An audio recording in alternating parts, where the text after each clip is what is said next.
All right, y'all, we are back with Trigger Happy Havoc. I've been putting this off longer than I longer than I should have, partially because of real life stuff. Other part is, yeah, this game can take it out of you. And no better example of how with this particular chapter.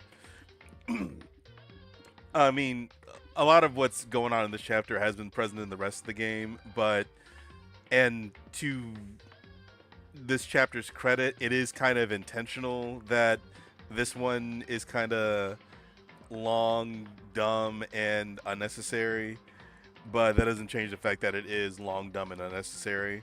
There's going to be a lot of really dumb bullshit that's in here to move the game along, but it's all kind of plot relevant. Um, but yeah, I would also say that a lot of what's going to happen from this point forward is kind of been the most ham-fisted the game has been when it tries to give deliver information that you just kind of, I know hindsight 2020, but when you just really look at the progression of things, it's like, god damn, this is just all mechanically here because the plot needs to move along to where it wants to go. So it just gets really messy and at times incoherent until they reveal exactly why they've been giving you the information this particular way. But we'll go ahead and talk about that a little bit more when we actually get into it. So let's load this up. Gotta get my voice ready because I haven't done this in a bit. Okay. Just to make things clear, right off the bat with this. Oop, it's a little too high here. Let's turn this down a little bit. But yeah, right off the bat, here we go with all this nonsense.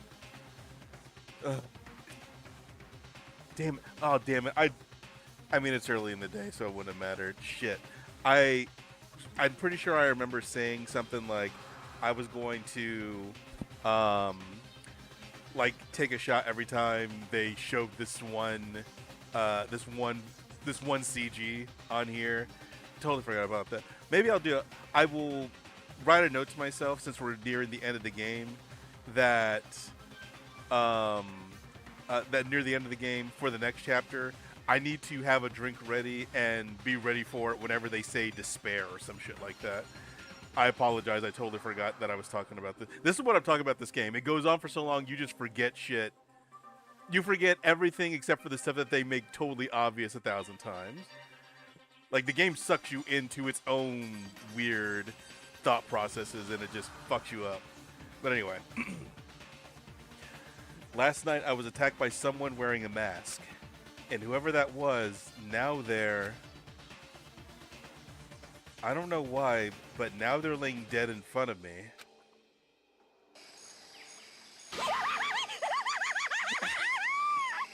I'm so happy that she does that laugh so I don't have to. I told you, there's a corpse hanging out here. No way! Are they really dead? Is this really a dead body? What? You need to begin looking around right away. However, be ever so careful. There's no telling what you might find. Byakuya actually showing concern, or I guess he just doesn't want the investigation to get fucked up, but nice of him. Jackass.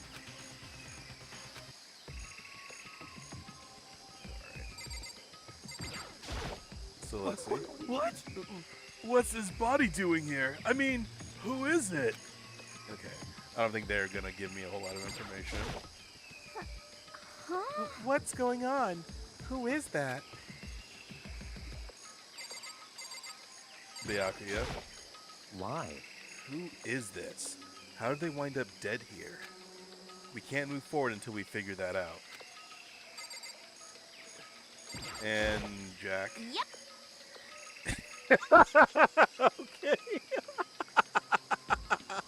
Okay. That's That's pretty fucking funny. They've thrown in the lost and found.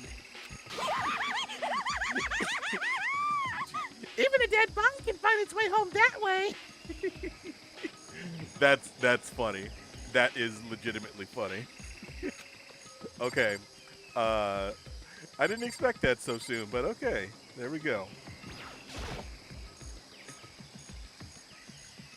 We need to find out who this actually is, but there's no way to tell with the mask covering their face like that. And the white coat they're wearing makes it impossible to tell anything about the body itself. The victim is a total mystery. I call her Jack. The game eventually winds up settling on Jack instead of Jill, so it's pretty interchangeable. But one thing I do know, holy shit. You see what I'm talking about? You see what I'm talking about? We have not even been, it hasn't even been 10 minutes since I started doing this. 2 flashbacks of this one CG in less than 10 minutes. God, and this is just the beginning. Maybe it's good I didn't decide to have a drink every time this shows up, because I don't know if I'd be able to complete the stream. Just, oh, god damn. Whatever. Just, is that whoever this is, they attacked me last night in my room. But why? How did they wind up dead in here? They're hard. Very observant, Byakuya. See, I give you one thing, and then you just go ahead and say something stupid as hell. Their heart isn't beating. They're not breathing. All signs of life have come. Yes, that is what death is. That's all very, obvious signs of death, of a corpse. I'm thinking of that old-ass nostalgia clip of when he's talking about the room where it's like, he shuffled the mortal coil. He rests in peace, something. It's been a while since I've seen it, but yes, this is dead body. Thanks to the knife that's been driven into their stomach, their clothes are stained a bright red or pink. It appears the bleeding has stopped, but the blood that's there is still wet. Be careful you don't touch it and get some on you. How can you be so calm at a time like this? No calcium, no blood in his veins, no calcium in his bones, at least he has his meat. Who is it? Their face and body are all hidden, so I don't have a clue. I'm pretty sure it's a girl at least. Huh? How can you tell? Well, I think I see the outline of her chest. I guess her own treatment is starting to rub off on her. Shame that. Respect women. And the general shape of the body. Yeah, the more I look, the more I'm sure it's a girl. Really? Then it could be. Okay then. Yes. Let's just tear the mask clean off. Come on. Wait, don't. But by the time he called out, it was already too late. Toko's hand shot out toward the mask, and the next instant, there was a blinding light and a deafening roar. The body blew up. It blew up, it blew up, it blew up, it blew up, it blew up, it blew up, it blew up. My vision started to darken. I prepared to pass out. But then... Come on. Hurry up, put out the fire. As my consciousness attempted to float away, that voice reached up and pulled it back down to earth. Wouldn't that be the worst? Just to have, you're trying to process everything that you're seeing, and then all of a sudden, Byakuya's dumbass is the one that pretty much pulls you back to reality. It couldn't have been anybody else here. I guess maybe Hiro would probably be a worse option, but out of all the people there, sure, Jack is out of commission, getting blown the hell up. But between Hina and Byakuya, it's like, damn it. Shut up, Byakuya. Someone pressed something into my hands. It was a bucket of water. Come on, dump the water on it. So did what am I supposed to infer, that Byakuya had the bucket of water and then gave it to Makoto? God, you are such a lazy asshole, Byakuya. Okay. The upper half of the body was on fire. I took aim and tossed the water as hard as I could.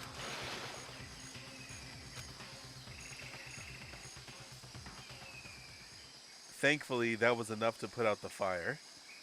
So an explosion that powerful to blow Jack the hell away, and it just left a flame that did not completely engulf the body, and just one bucket of water was enough to put it out. It died down, leaving behind only the unpleasant smell of burning.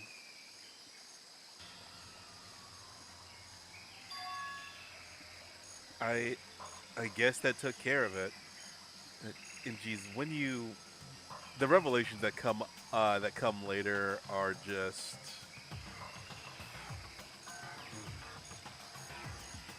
Mastermind's a twisted son of a bitch. But what the hell, man? It exploded? What did you say? I had a bad feeling about that body, but I never imagined it would explode. And now the body. What? It's burnt to a crisp. That's beyond well done, man. Don't compare it to a steak. I'll never be able to eat steak again. There they go. That classic Danganronpa dialogue. But now that the body's charred, I really have no idea. How are we going to find out who it was? Who isn't here right now? Huh? What? If we consider who's not here, that will quickly narrow down who it must be. There's only one person missing. It's Kyoko. Kyoko? Then that dead body is Kyoko? No, that can't be right. And this is going to lead to one of the stupidest, if not the most stupid, segment of the entire game. Calm down. I didn't say it was Kyoko. But, I mean, who else? There is one other person. In other words, The mastermind. What? The mastermind? What the heck? Come on, there's no way. The mastermind got charbroiled? Get serious.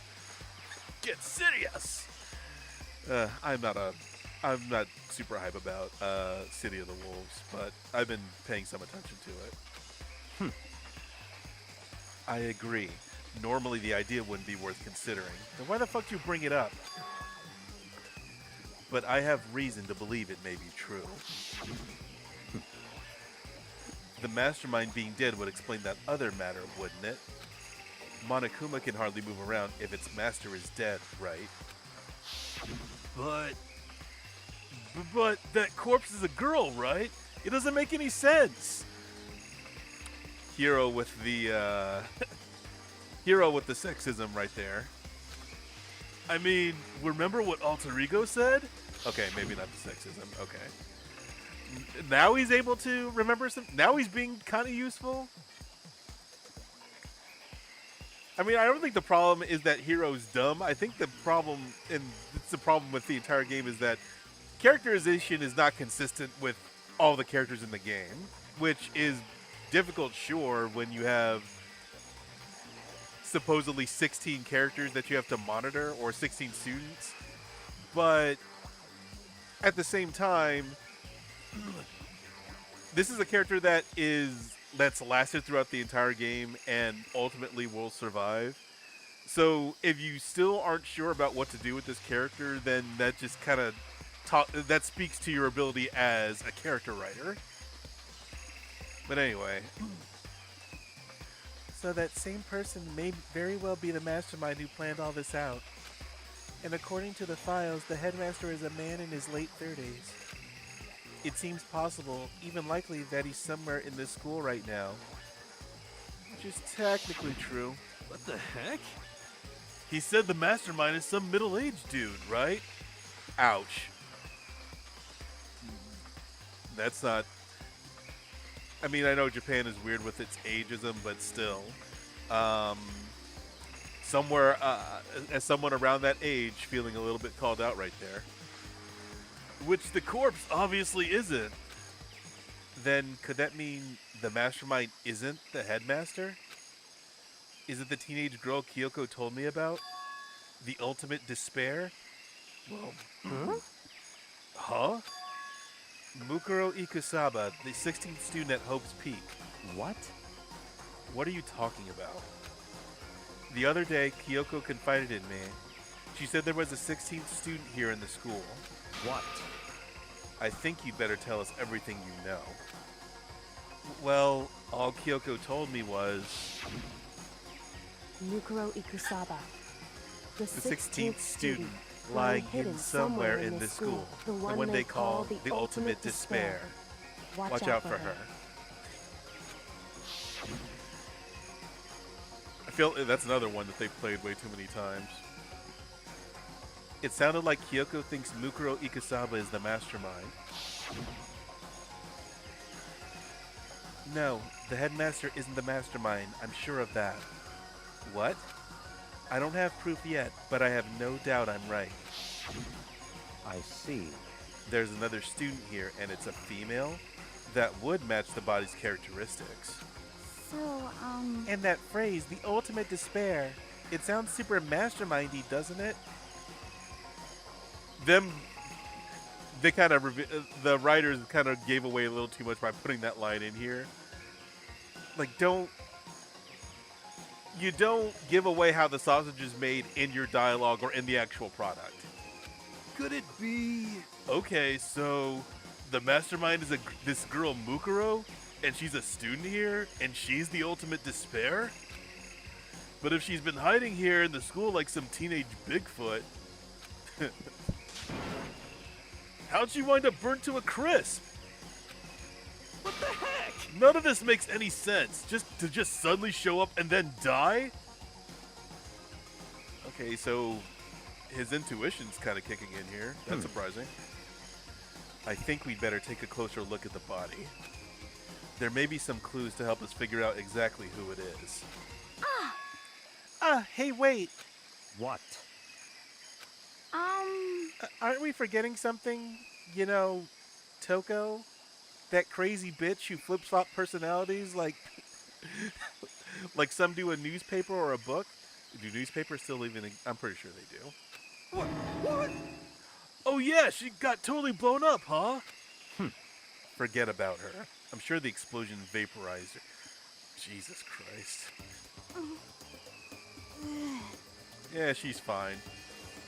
Like, you cannot kill her. Oh, she survived. Oh, she survived. Okay, like I said, this game can be genuinely funny and entertaining at times. What just happened, Master? Stop talking. You declared for the whole world to hear that you would never... Goddamn. You declared for the whole world to hear that you would never again inhale a single molecule of oxygen. Oh, then I don't mind breathing in the carbon dioxide you exhale. That's enough for me to live. And if, just the general life advice, if you meet someone out there who is repeatedly telling you to die, to stay away, and basically finds ways to turn the ways that you insult them into a fetish, even though there's like no hint of sarcasm, like no hint of affection, any of that in there, like, you got problems, seek help. What the heck? This is the strangest back and forth I've ever seen. Is it? There's been a lot of bullshit in this game. Alright, what you got to say now, Toko? I saw something out of the corner of my eye. Just for a second. It's a corpse, isn't it? Well, I guess so. What the heck? You guess? Which is it? Is it a dead body or not? Good afternoon, Normaliv. Thank you for coming to the stream. It's a dead body. Hate this. I hate it. I'm not gonna look at it. I don't want to faint again. Yeah, we don't want that either, you crazy bitch. So I think it's best you don't look. Everyone is dying. Why? Why is this happening? That's what it's like when you're a product of the mind of Kadaka.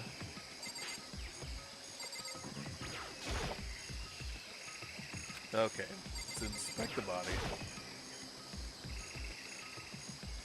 I should take a close look at the body one more time.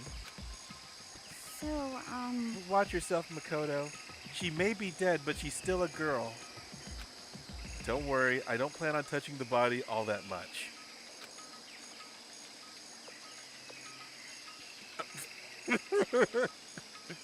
I'm not Kyoko after all. Jesus, that's harsh.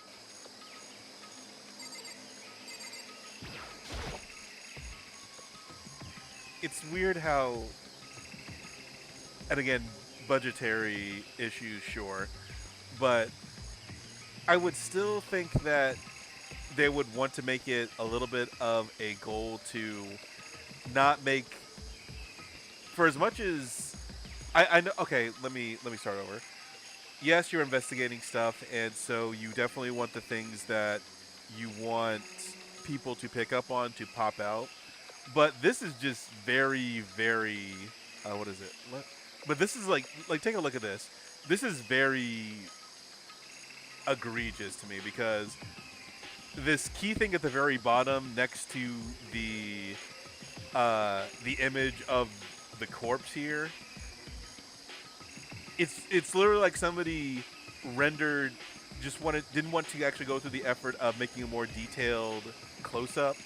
So they pretty much stretched out the original image of the corpse, but next to this key thing that's at the very bottom here, they did that from scratch, and they just inserted it here without making sure that they look like they were together or produced the same way. So yeah, like I know that this game was pretty cheap, but this is also a game that I've heard that this is the kind of game that they ultimately wanted to make,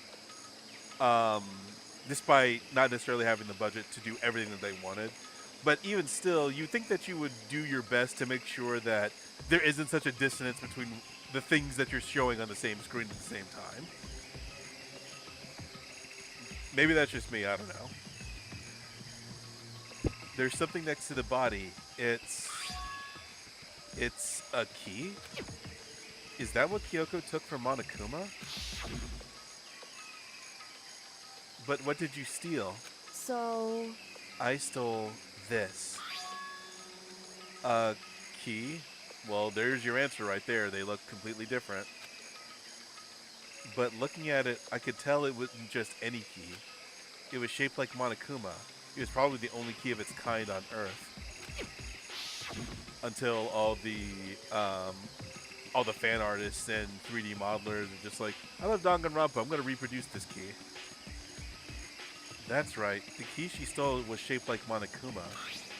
This isn't anything like that. Then, actually, going back to that image, the evidence image, it's like but again, that evidence image was bigger.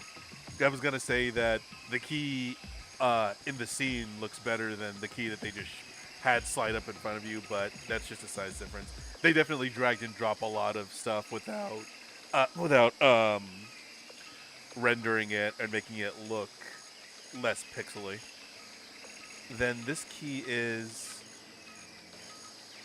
What? What is it? Did you find something?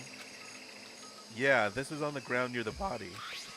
I've never seen this key before. What could it possibly go to? So even you don't know then. Makoto, I'm going to give you a very important task. Yeah, brush past that you don't know shit, Byakuya. Huh? I see. That key might give you access to certain areas we thought were locked. You mean So, in other words, the biolab, the data center, the headmaster's room, and the dorm rooms on the second floor? It's in your hands. So I'm your errand boy now? You always have been, Makoto. That's been kind of your thing the entire game. And especially when you've been dealing with Byakuya. When have you interacted with Byakuya and he has not asked you to basically be his assistant bitch? Alright, so... let's see. Man, we're just leaving like that? Okay.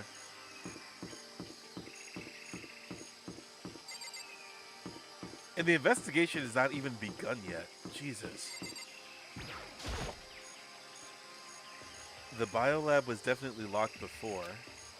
Okay, let's give it a shot. When I went to insert the key I'd found in the garden into the keyhole, the key isn't even close to fitting, which means the key doesn't go to this room. Excuse me. Guess I should drink some water right now.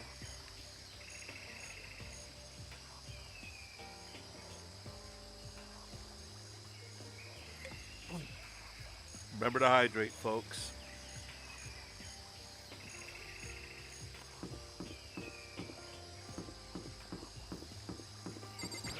Okay, so what else have we got? Okay, over here is the data center. Oh yeah, this is going to be one of the important rooms. Okay, we're just going to go through the same script every time. It fits! Then this is the key to the data center. I managed to unlock the data... Yes, Makoto, congratulations. I guess all that running around paid off. I have to go tell everyone else. I immediately... But you're not going to go in... Okay, never mind. Corpse investigation comes first. God, my voice is breaking like a motherfucker right now. So you're back. How'd it go? I found out which room this key goes to. It's the data center, down on the 4th floor. Then we can get into the data center now? I see. Interesting. But why did the now deceased have the key, But why did the now deceased have that key on them? I suppose we'll just have to go to the data center and find out. Yeah, I think you're right. You know what Why did we just go here the first time? Here we are. Looks like the door is still unlocked. Hey, so when you open that door, there's not going to be another huge kaboom like before, right? You're asking that question now? Don't worry, we have Makoto. Fuck off, Byakuya. Just Makoto. He's been treating you like a bitch the entire game. Say something to him. Why do the writers like this character so goddamn much? In other words, it's in your hands. Again? It means I trust you. Don't buy that shit. Like, this is how abusers talk. This is how abusers, like, operate right here. That's an absolute lie. I'm just being you. Okay, at least you understand that much. Hello, Toko, off in the corner. I reached out and put my hand on the door. I closed my eyes and tried to clear my mind. With a silent prayer, I slowly opened the door.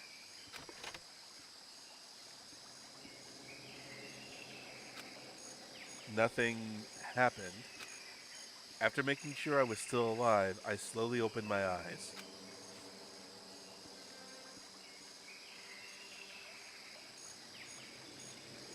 In a word, the room was strange.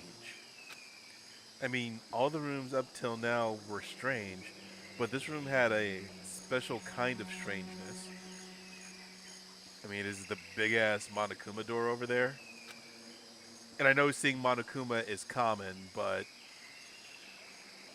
it is kind of the thing that sticks out in this room. It wasn't a surface fear like the rest of the school. Here, the fear was lurking beneath the surface. The room was filled with that kind of dread. What? Hey, that's... Hiro extended a trembling hand and pointed. Look at all those monitors on the wall. Not gonna lie, I wouldn't use it for surveillance or anything like that. One of the things I've always wanted is kind of just have a big projection room. Not necessarily something like this, but just like with one, like a bunch of the walls dedicated to just screens or a big ass screen. But not with the creepy ass Monokuma door. Look what they're showing. Each monitor displayed a different section of the school. The dorms, the classrooms, every part of the school was covered. This is... What? It's the direct feed from every single surveillance camera.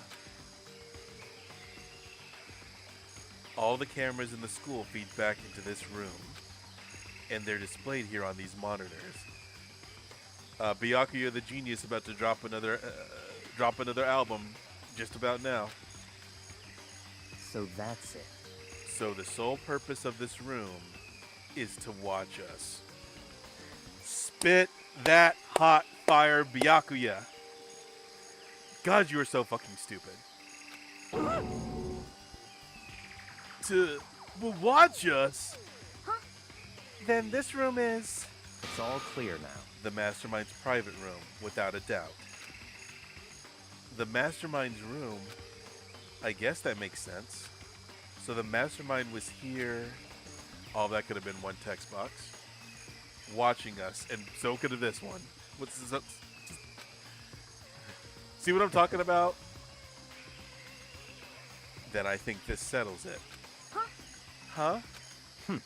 The body in the garden. If they had the key to this room, it can only mean one thing. That was the body of Mukuro Ikasaba, and she was the Mastermind. Then the Mastermind is dead? Like really, really dead? It would seem so. What? For serious? It would seem so. It's too bad they had to go and die before Master could kill them himself. Again, Byakuya ain't built for shit like that. The Mastermind is dead? Could that really be true? Does that mean it's all over? Because, I mean, that body... Whatever happened, they obviously didn't die a natural death. So, who was it that... But if the Mastermind really is dead, woo! That means we can finally get out of this hellhole. How about that? We gotta hurry up and find the exit. Come on. That's enough. No, we have to check this area thoroughly first. Huh? But what about the exit? If the Mastermind truly is dead, we can leave whenever we decide to. But right now, we need to find out why the Mastermind set up this life or death game in the first place. This isn't... I don't know.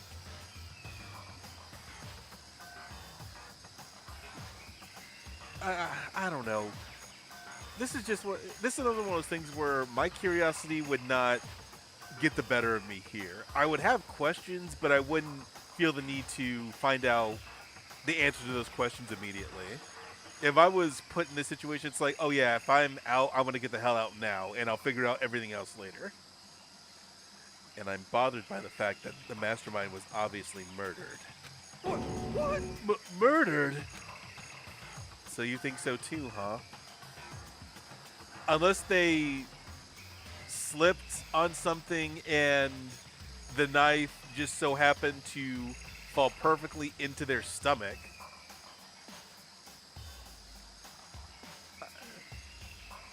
And I'm not somebody who's gonna say that, oh, they died from a stab wound to the stomach. How is that? Because there's no safe place to get stabbed or shot, despite what a lot of media out there would have you believe. But still, that's not even a hard conclusion to reach. Naturally. The state of the corpse makes it plain as day. There's absolutely no doubt the mastermind was murdered. But why's it gotta be that way? I mean, who could have even done it? Such ignorance. That's exactly why I said we need to investigate the purpose and identity of the mastermind. I'm telling you. Now do you understand, you useless insect? You're banned from talking to Master ever again. The mastermind's purpose and why they were killed. This room may very well hold the answers to those questions. After all, the mastermind must have spent who knows how much time here. Okay then, let us begin our search. It's time to uncover the identity of the mastermind. Alright, what do we got to look at?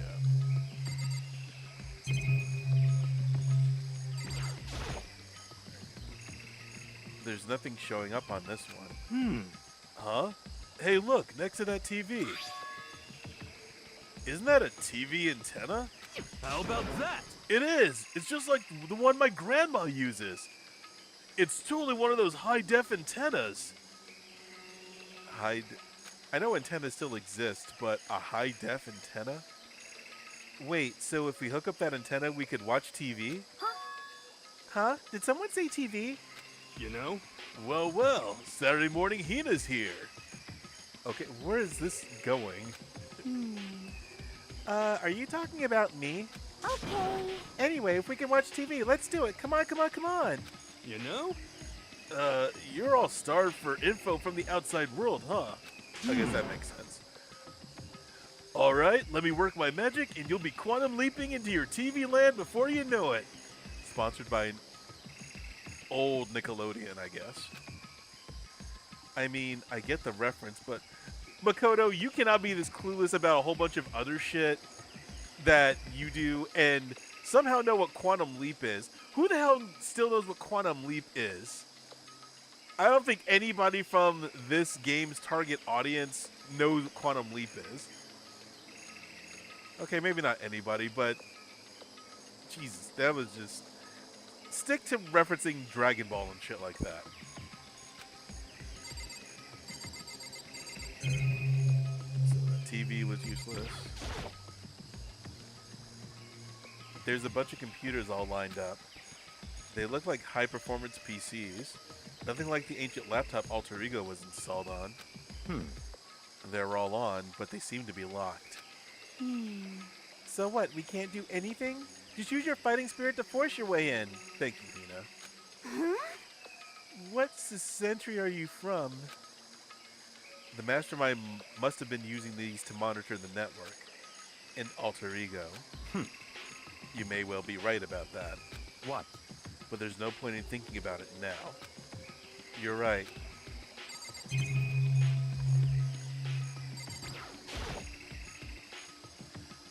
There's really a ridiculous number of monitors here. And the mastermind's been using them all to spy on us. As long as I have this. Huh?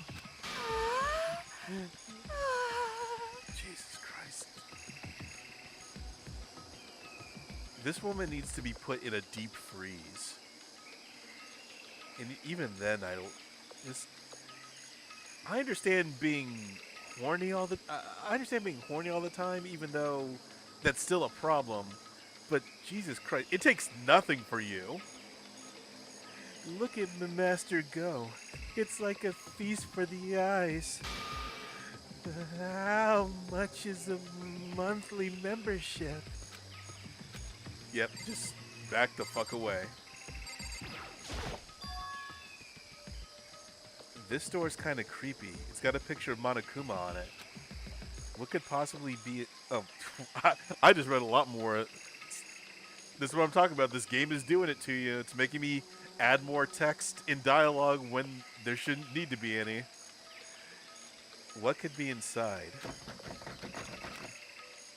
No luck. The door's locked, huh? What if you use that key that opened this room? Let's give it a try just in case. Nope, no good. It won't even fit in the keyhole. Oh. Yeah. Well, don't worry about it. Everything's fine. The mastermind's dead, right? So nothing's gonna happen to us. Yeah, I guess you're right. I can't stop thinking about that door with Monokuma's picture on it. But worrying about it isn't going to do me any good. Hina's right. The mastermind's gone, so there's nothing to be afraid of anymore. You know? Huh? Oh! What's wrong? Good news for you. Oh, God. Good news for all you Saturday morning kiddies out there. I think I got the TV working. Just to get this out of the way, I did not specifically plan for this to be on Saturday because of this dialogue. It's just pure coincidence. I haven't watched Saturday morning TV in God knows how long. Is Saturday morning TV still a thing? Really? Now all we gotta do is switch it on. What? Then do it. Friggin' idiot mastermind. Oh, you guys need to cut free from your regrets in the outside world. What the heck? And they were sitting here watching TV the whole time. They really thought they could get away with it? Just turn on the fucking TV, man.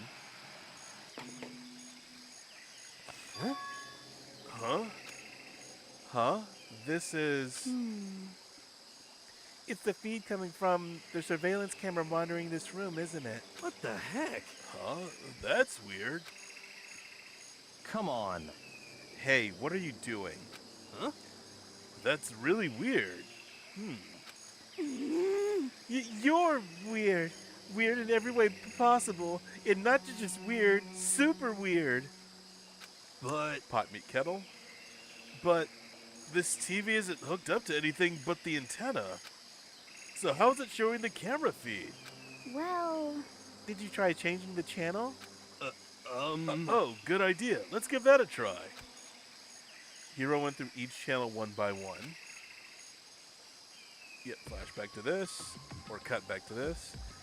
But on every channel, it was just us.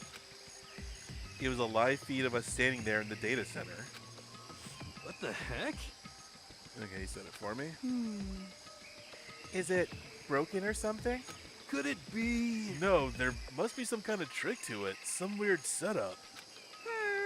A trick? What kind of trick? Actually, I'm not sure, but Huh? Huh? What? what? Yep, there. Been a while, you friggin' bastards! Monokuma. Ow! You're supposed to be dead. Me? Dead? Don't be friggin' stupid.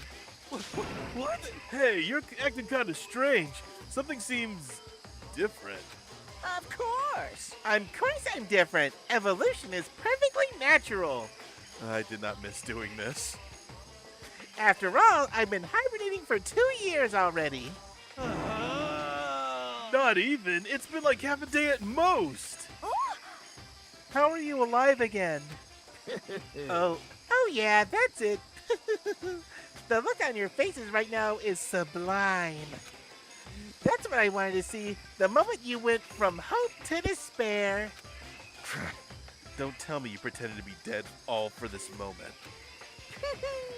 Why would a bear pretend to be dead? You're the ones who should pretend to be dead when you see a bear. I mean, that's totally laughable. It makes me laugh. I'm gonna laugh now. well now. Oh God, my throat's already starting to hurt.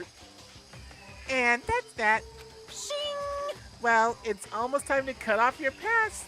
So full of hope and begin to despair at the future ahead of you. I want you all to have way more fun in this killing game. Huh? you can't be serious. We have to keep going? Let me out of here! No, we were supposed to get out of here. Get out of here? Are you still obsessed with getting out of here? Unbelievable. How do you not get it? There is no getting out of here. And besides, Yep. this life isn't all bad, you know. I mean, there's stuff you won't like about life no matter where you are. Are you serious? This place is the worst. If it's the worst, does that mean you're in despair? Well now. Phew, I'm pooped from all that laughing. I guess I'll just get to the point now.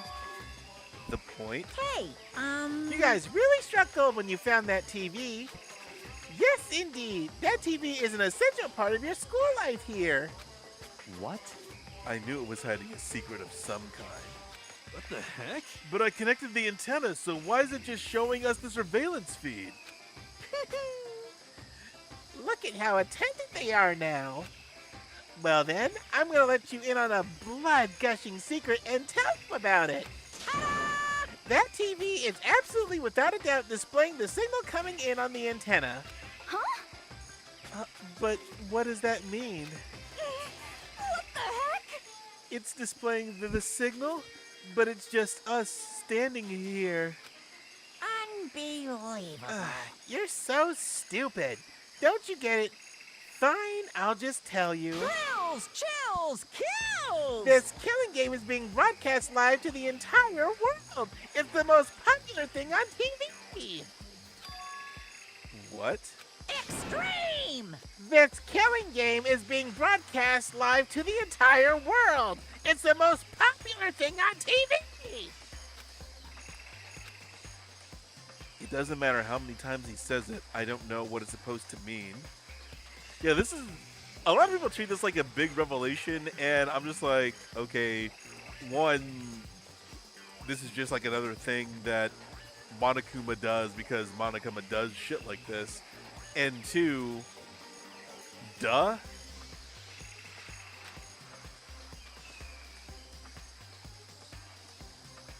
I mean, if you think about every other sort of, because this is taking shit from things like Battle Royale.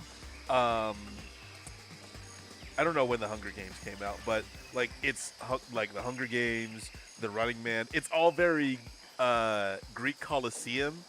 And why would you have a quote unquote game with rules and regulations if you didn't have an audience? Like hell, even for anybody who remembers Manhunt, Manhunt was basically the same thing.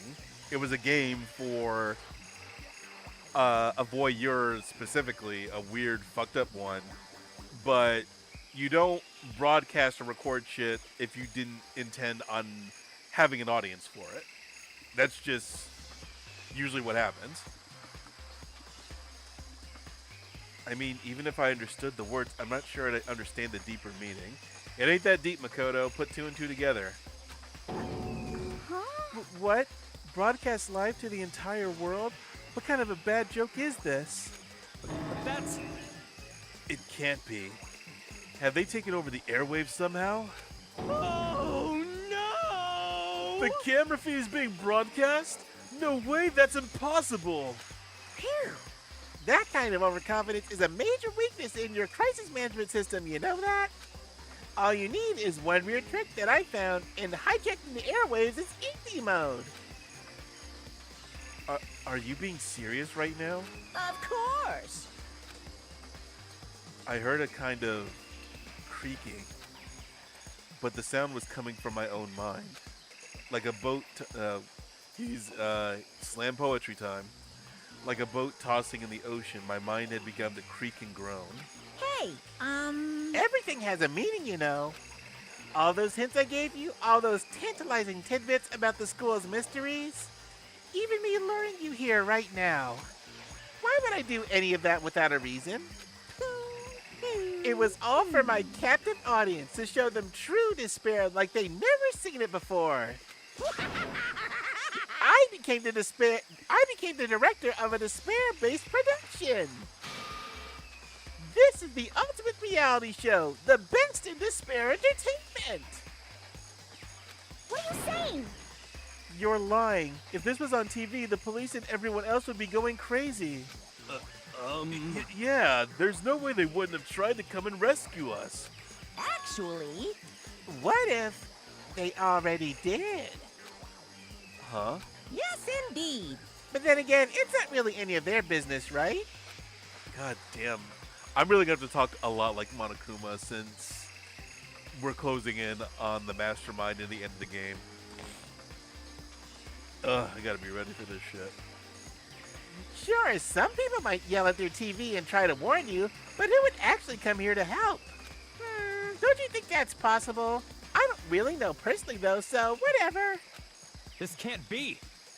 But to take control of all communications like that, you need an astronomical amount of resources. Yep. So how could things have come this far? Well, that's a secret. There's something you all need to do first, remember? What? Of course. Yeah, duh. There's the little business of... Jesus.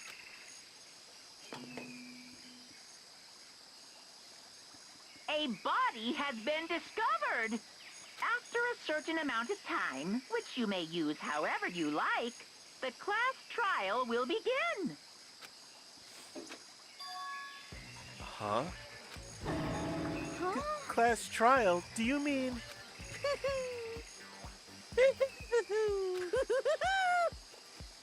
Yeah, that's enough. I'm not doing that right now. I'm saving. The Monokuma file. I'm saving what energy I have.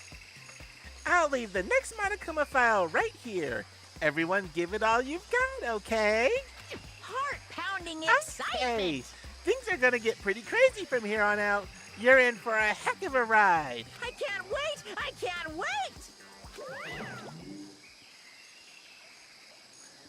And then he was gone. Reality was incomprehensible, the truth hopelessly out of reach. All we were left with was despair. We stood there for I don't know how long, frozen in place. I couldn't think. It took everything I had just to keep myself standing upright. I don't understand any of this. What's despair entertainment? And how is he still alive? I'm sick of this. I thought that finally we could get out of here.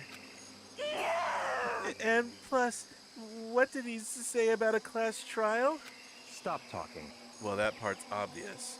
The class trial is the class trial. Thank you, Byakuya. What it means is that at this point, we have to figure out who the culprit is. Figure out who killed Kyoko. What?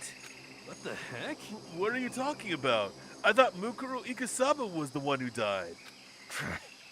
The victim was female, right? Kyoko certainly fulfills that condition. And if Monokuma is still alive and active, that means that the mastermind, Mukuro Ikasaba, isn't dead. So naturally, that body can't belong to her. So it must be Kyoko. There is no other possibility.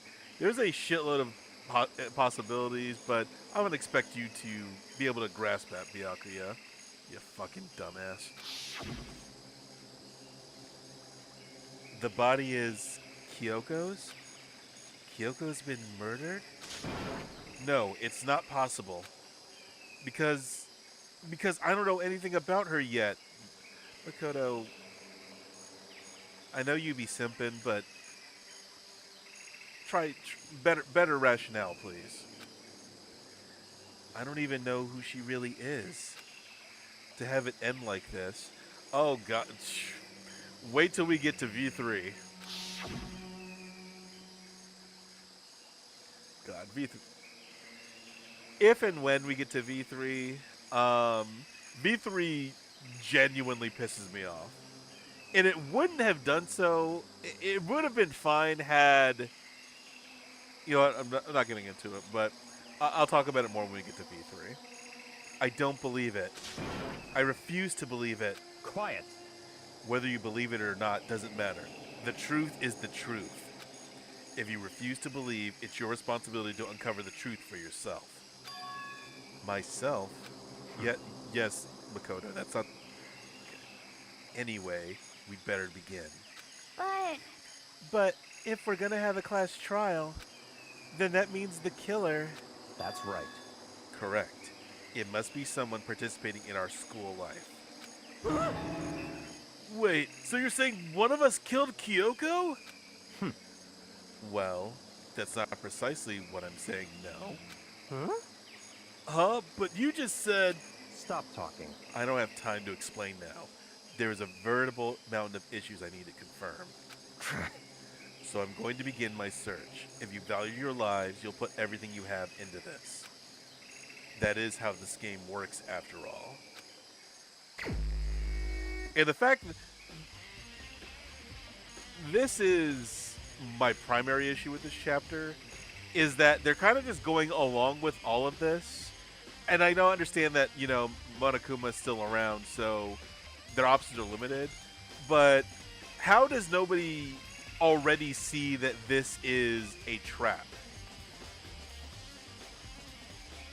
They all basically decided in the last chapter that they weren't going to be playing by Monokuma's terms anymore. And just because a body of mysterious origin shows up, they're all pretty much just going to go along with everything right here. But, whatever. The obviousness of how they're being strung along is too apparent for them to not notice it until, like, long after this point in time. But anyway, they're going to get to that later. Annoyingly later, but they'll at least get to it. Well, I'd better start by checking out the Monokuma file. Due to the explosion, the victim's identity is unknown. They were, however, dead before the blast. The victim had been stabbed a single time with a knife, which went completely through the body. They had also been struck in the head with an object about as thick as a metal pipe. When were they? The body was covered with other wounds, but these were at least several days old. So even the Monokuma file doesn't tell us who the victim actually was. The identified body. Could it really be Kyoko? No, Makoto, it's not Kyoko. Or... And another thing that's annoying is that they're just going along with Byakuya's logic because nobody cares to think outside of the box. They're automatically assuming that because they think Mukuro Ikasaba is the mastermind, that instead of this body possibly still being Mukuro and the mastermind being somebody else, but all of this is treated... I've been kind of just organized and explaining it, but this actually ties into another one of the game's biggest problems in that it loves twists and surprising revelations to a fault. The reason why they don't logically explain things in a way that makes... They don't explain things in a logical manner or in a way that really makes sense until after they want all the pieces to come together is because they're so in love with revealing twist information that everything has to be structured in order to serve that purpose. Everybody can... the game gives you all the information, and all the pieces that you have to put together are pretty straightforward, but they have to do it in such a roundabout way because they want to just be surprising and make sure that the twist, when it's revealed, has the most impact possible. It's like it's a less effective way that Shyamalan does shit. It's Shyamalan, but even more convoluted and complicated. And also a little bit less entertaining because some of the shit that Shyamalan used to get up to was just buck wild. But it was genuinely buck wild. this almost feels like it's like a kid that tries to be edgy to be humorous. That's what this game is. It's like it's kind of like a kid that's a young person who wants to be funny but can't think of any way to do it, but by being edgy and making reference humor. That's what this game feels like at times. But anyway, I have rambled long enough. Let's keep this shit going. I have no choice. I have to investigate. I have to uncover the truth for myself. No matter what, I have to find out what happened, or we're all dead. I need to go back to the scene of the crime. Back to the garden.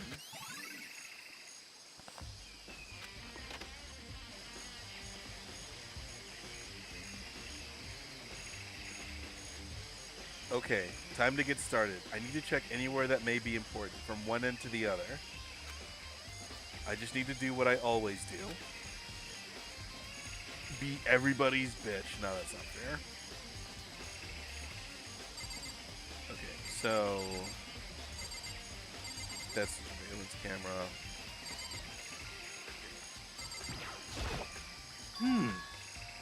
It's 11 o'clock right now. Well, that's a lead-in. Okay, and?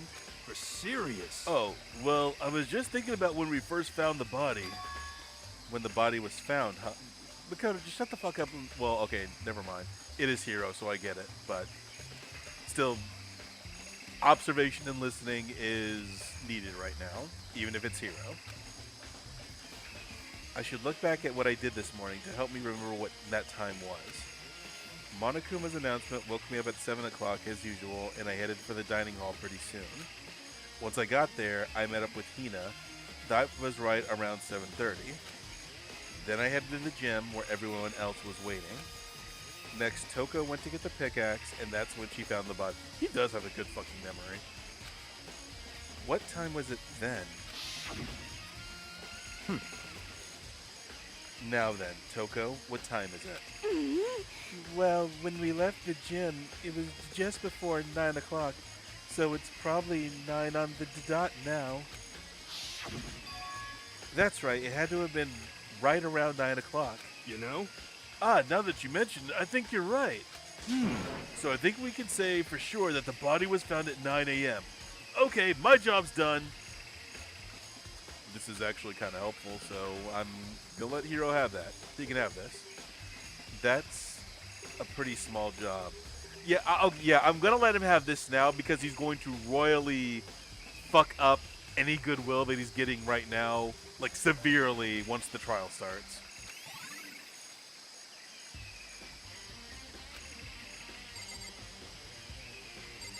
Toko.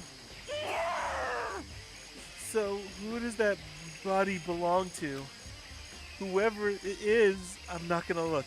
I don't want to faint anymore. Okay, same dialogue. Hina. Listen, Makoto. Do you remember how the body looked, before it blew up? If I remember right, it was wearing some kind of mask and a big white coat. Also, there was a knife sticking out of the stomach, and the area around it was stained with blood. God.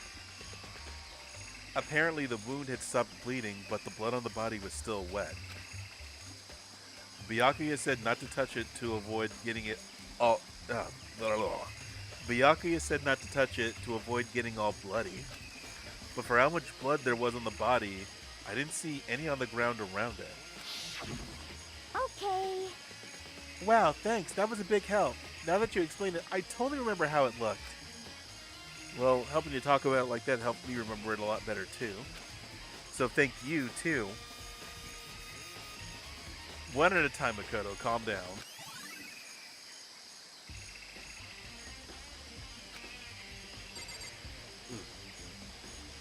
Just one sec. I got something bugging my eye.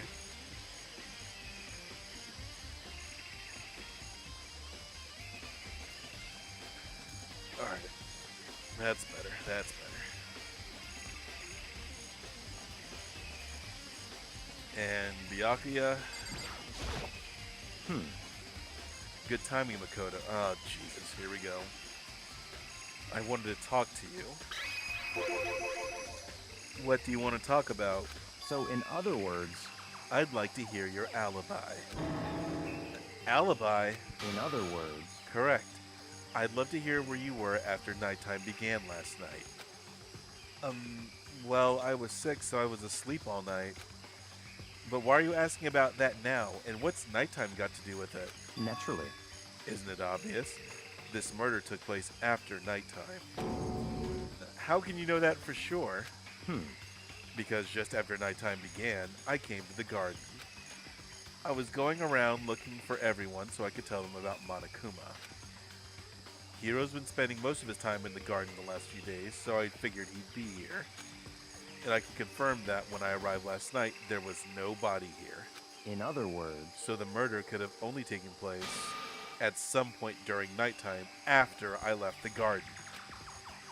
However, Toko, Hiro, Hina, and I were in the gym together the entire night last night. What? Once I found Hiro in the garden, we immediately went to Toko and Hina's rooms to get them. At that point, we all went to the gym and began dismantling Monokuma. As a precaution, we made sure not to go anywhere alone. We even went to the bathroom in pairs. In other words, all four of us have airtight alibis. The only ones who don't have alibis are me and Kyoko. that's right. And if the victim really is Kyoko, then I'm the only one without an alibi. Also, when we went to get Hina and Toko, we stopped by your room as well. What? But you never came to the door. So, where precisely were you? I'm telling the truth. I was in my room, but I was dead asleep. I had a fever, so... That's hardly an alibi. Oh, yeah. I know. So, what now? You seem to be at quite the disadvantage here. I'm the only one without an alibi. That's really bad, isn't it? Yes, Makoto. Albeit necessary because we gotta move this along somehow.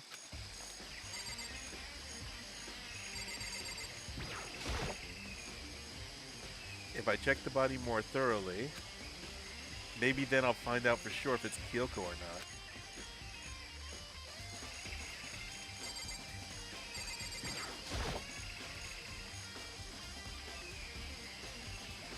They obscure. Well, I guess the explosion obscures the boots here, but you already knew.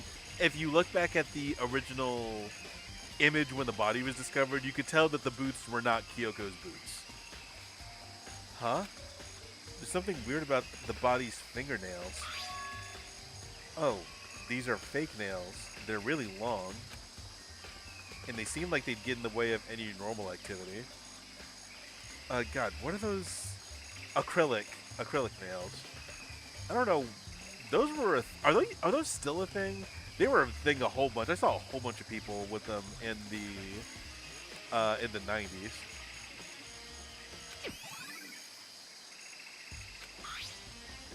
There's also something on the back of her right hand. Is this a tattoo? It got burned, so I can't make out the whole thing, but it looks like it's a picture of a dog or something. I've never seen anything like it before.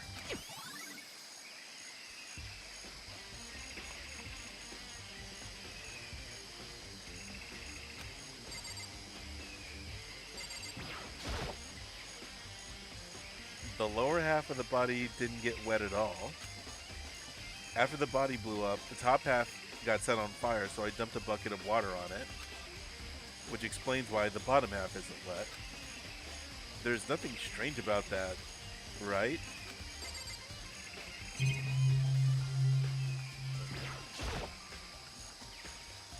The lower half of the body didn't get wet at all. After the body... Okay, yeah.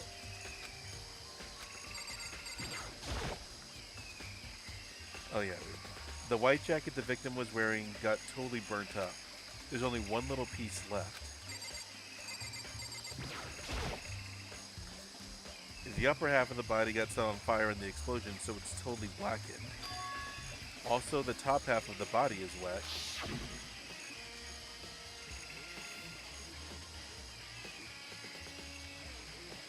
Yeah, we've kind of been over this.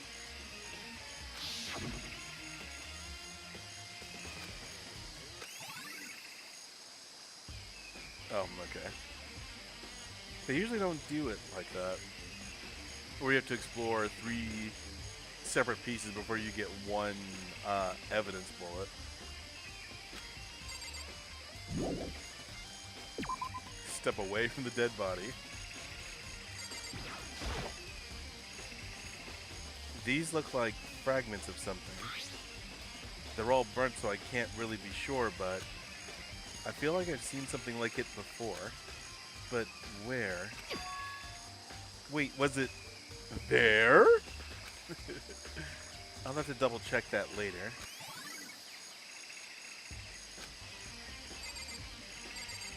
Yeah, they really aren't going into a whole lot of detail because this is meant to throw you off. There's a knife laying on the ground. Is this...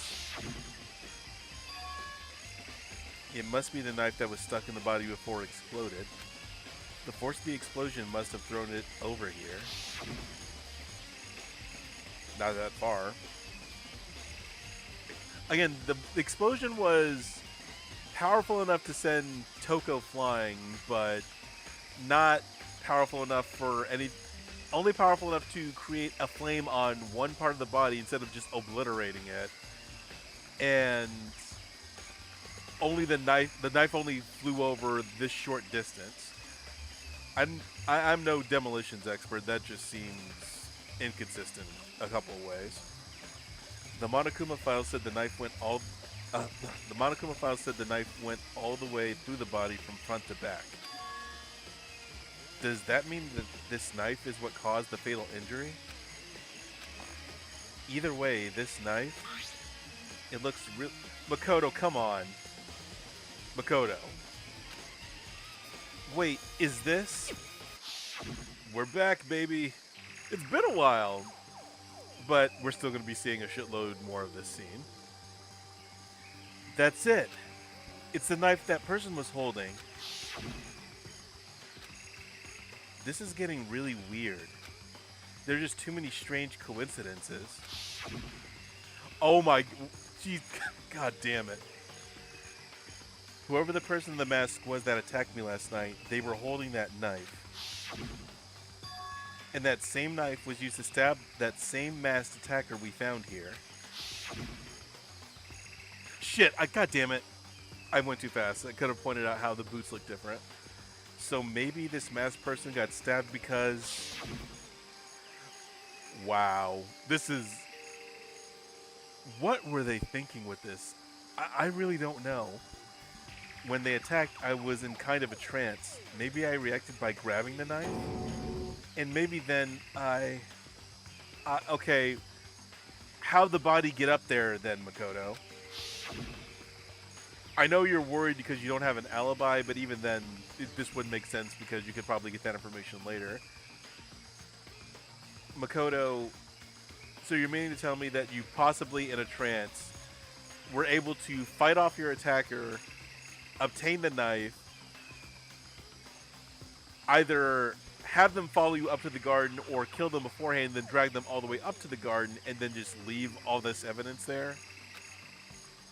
And if this really is Kyoko, it would mean that Kyoko was the one that attacked me. But you know, that's not the case either. Because Kyoko shows up after the masked attacker did, so... I mean, I understand that you were sick, but your perception of time couldn't have been affected that fucking badly. I just don't know. I don't remember anything clearly from last night. No, it can't be. There's no way. Alright, and now for the other dumbass parts here. This is the panel that controls the sprinklers. They're set to turn on at 7:30 every morning, and Monokuma said the time positively couldn't be changed. Huh? Hold on. So the sprinklers turn on at 7:30 each morning, right? then if the body was here before then, the sprinkler should have gotten it wet, which would mean the murder must have taken place.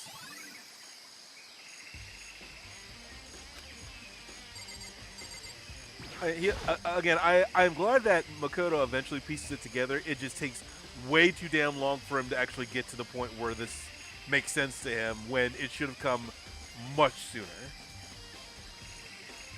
I remember there's some chickens in the chicken coop. I can't believe that this shit actually matters. I count 4 chickens. Huh? 4? Yo! What's going on, Makoto? Oh, I'm glad you're here. Listen, do you remember how many chickens there were in here? Of course, there were precisely 5. Yeah, right? Huh? What's wrong? And Hiro is about to lose his goddamn mind once again. There's only 4 chickens here now. We're 1 short. Huh?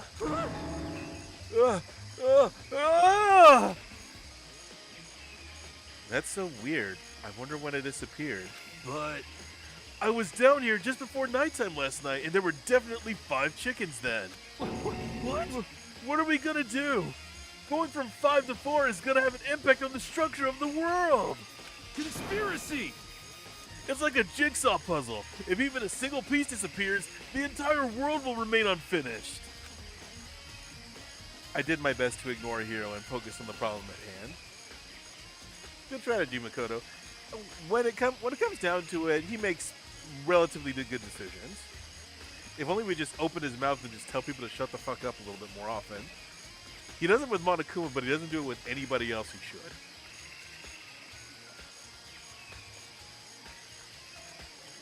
Ugh. Hydration. Very important. Okay. Why did one of the chickens disappear? Could it be related to the case? This is so stupid.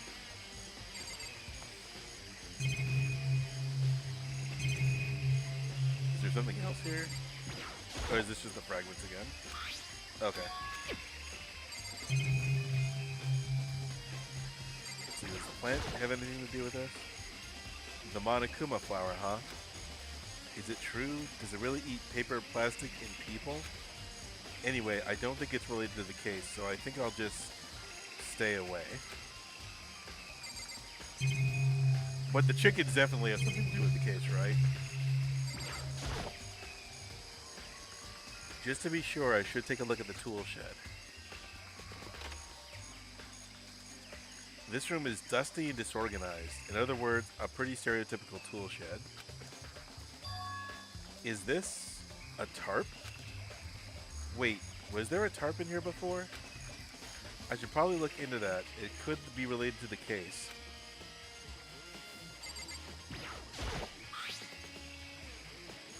The top is wet and covered with mud and grime, but the underside, it's solely clean and completely dry. One side of that tarp is wet and dirty, and the other side is dry and clean. Something about that bothers me. That's the one thing in here that concerns me. Yeah, nothing else. And that's everything, right? I think I've checked everything I need to in this area, but I'm not done yet. There are other areas I need to check. Specifically that fragment I found before. There's somewhere I need to go to in order to confirm my suspicions. Is that part of the bomb? And I still need to find out more about Kyoko. Is that corpse really Kyoko? If that's true, we already been over this. God damn it! If I can find out more about her, maybe I can answer that question. Kyoko was never the kind of person to talk about herself all that much. Maybe if I can get into her room, I'll be able to find out more. But the key to her room... It's all clear now. I will simply limit your options. I can't allow you to engage in any further suspicious activity. What? Limit my options. Just give up. Give me the key to your room. I don't have a choice. I'll have to see if he'll let me borrow her room key. Yeah, I wouldn't. Makoto knows. Again, he knows he doesn't want to deal with this dickhead, but he just won't say it out loud. Hey, Byakuya, if you do come up with an alibi, I'd be happy to hear it later at the class trial. Oh, no, it's not about that. You have the key to Kyoko's room, right? I was hoping I could borrow it. I'm afraid I can't take that risk. You're the prime suspect after all. What? Of course, if I were to go with you, that would be a different story. Then, will you go with me? I'm sorry, Makoto. It sucks, I know. Sorry, I have my own agenda to take care of. Find me again later and we'll see. Goodbye.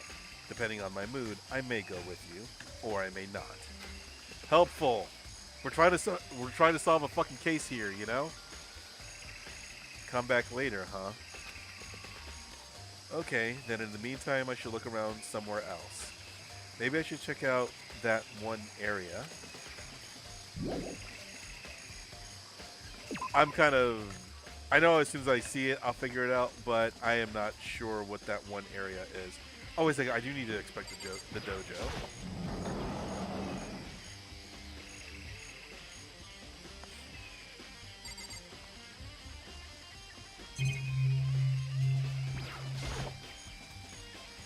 There are wooden lockers here. I don't see anything that might be connected to the case. It's in one of these, right?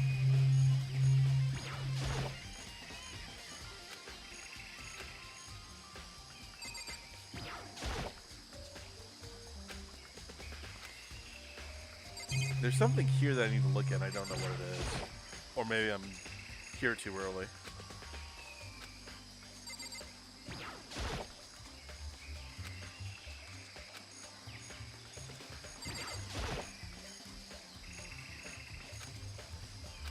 Nope. Okay, I think it's too early. Yeah, it's just the monitor and the camera. This is what I'm talking about, where the game just railroads you into doing shit in a certain order.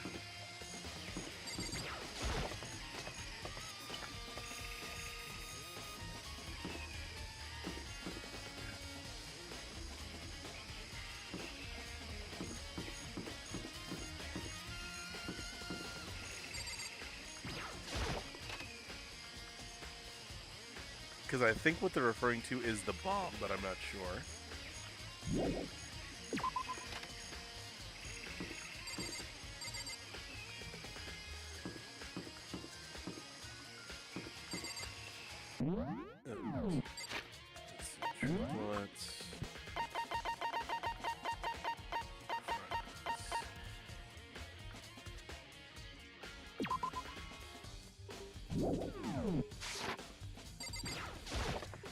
Yeah, I do not remember what he's referring to.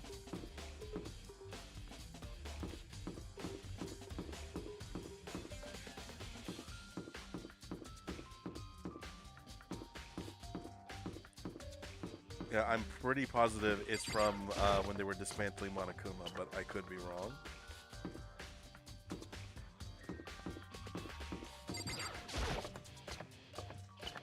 Probably could have just fast traveled there, but I'm already here now, so.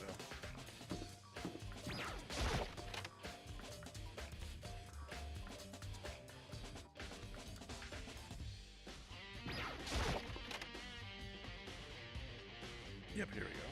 It's still here. Yep, here we go.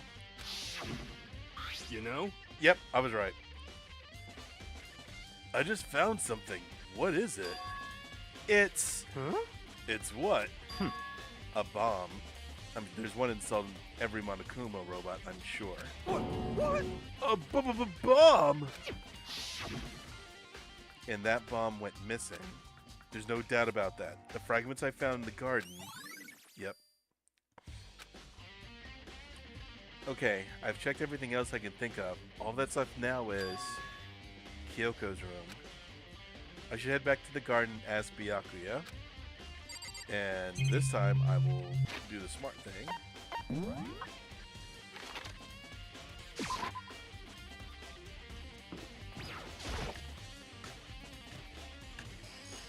Because I actually did forget a little bit of what the bomb looked like.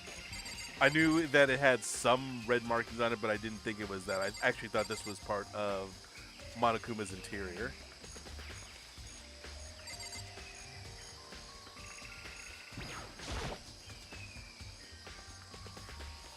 And I just love how this asshole's talking about how he had shit to do and he hasn't done anything. He hasn't even moved. Excuse me. You think you can go soon, Byakuya? Let's go. You wanted to check out Kyoko's room, right? Very well, let's go. Wait for me. Byakuya walked off without a second glance, and I hurried after him on our way to the dorms.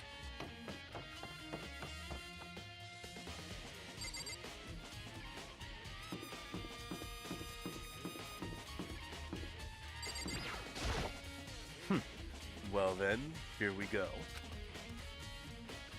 Byakuya took out the key and slid it into the keyhole, and then... and it's open. Looks like it. Thanks.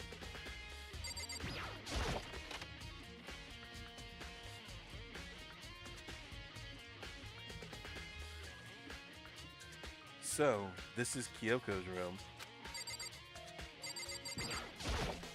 What? You wanted to come here, right? So what is it you're looking for? Nothing in particular. I just thought we might find some kind of clue here. A clue that might help us understand Kyoko. Come on. You can't be serious. That's why you made me take time out of my search to come here? You weren't doing shit, you lazy fuck. Sorry. Regardless, if you plan on poking around at random, you're doomed no matter how much time you take. Surely you have something more concrete. Something to give us some sort of direction here. More concrete. Oh, I know. Earlier, Kyoko gave me something. Huh? What's this? It's true. Consider it a symbol of my determination. Don't open it yet. Only open it if something ever happens to me. I'm sure I have it here somewhere. Found it. What's in the envelope? Kyoko gave it to me. She said if something ever happened, I should open it. Well, something has certainly happened, so open it. Okay. God. You could just call him a dickhead. I opened the envelope and looked inside. Inside was a single piece of paper. Under the sheets? That could be... Makoto's too pure-hearted to misconstrue that. If it said between the sheets... That's all that was in there? Yeah, it looks like it. Under the sheets? What could it be?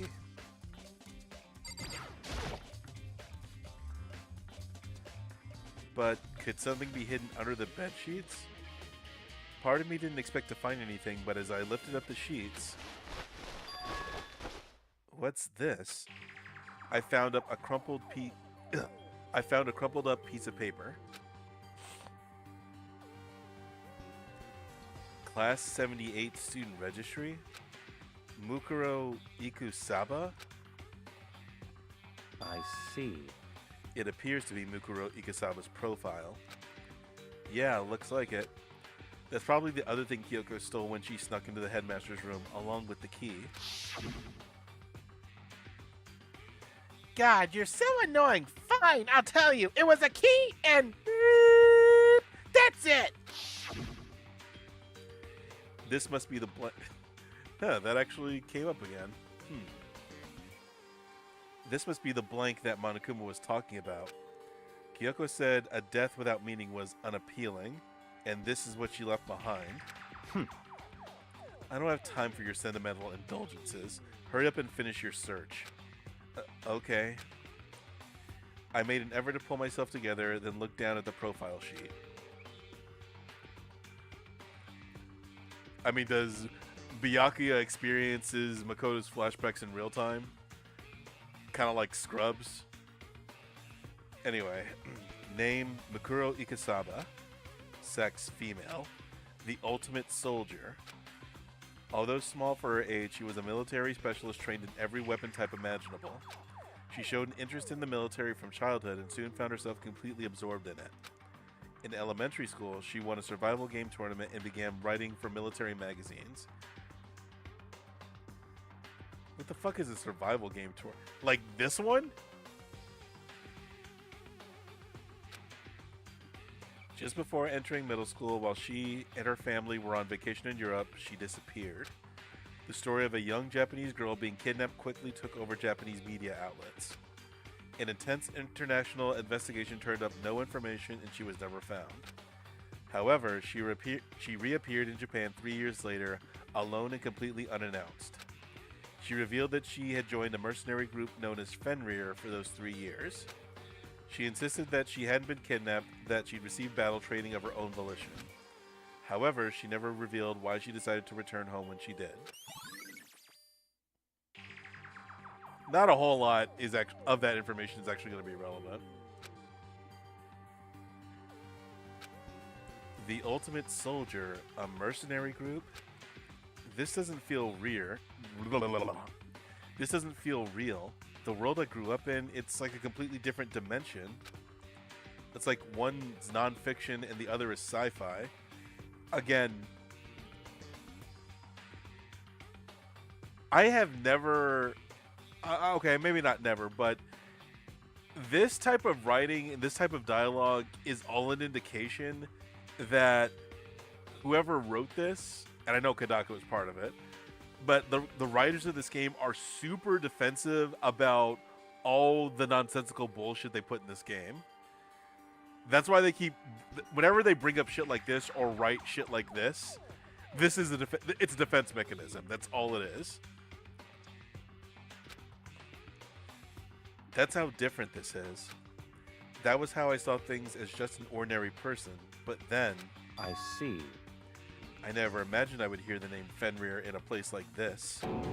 Huh? You recognize it? Naturally. The Fenrir Mercenary Corps is a collection of battle-crazed warmongers. But they do have their uses, and they always get the job done. That's worth remembering. This is all part of a world totally removed from the one I live in. I have to say, I'm intrigued. Every rumor I've heard says that Fenrir is already... Found it. Well, I feel like our hero is becoming a bit player, and a bit player is becoming our hero. It's you. What? What have you done to your pretty little hand there? What? Uh-oh, you found her profile? So what if we did? Hey. Don't freak out on me. I'm not going to hold it against you or anything. And in case you're wondering, I don't hold it against Kyoko either, even though she stole it and hid it. After all, there's no rule against stealing, is there? But who I can't forgive is Miss Sugami, who broke the rules and busted the headmaster's room. Maybe I'll drag her corpse out here and slice it up and devour it. Bears are omnivorous, you know. What?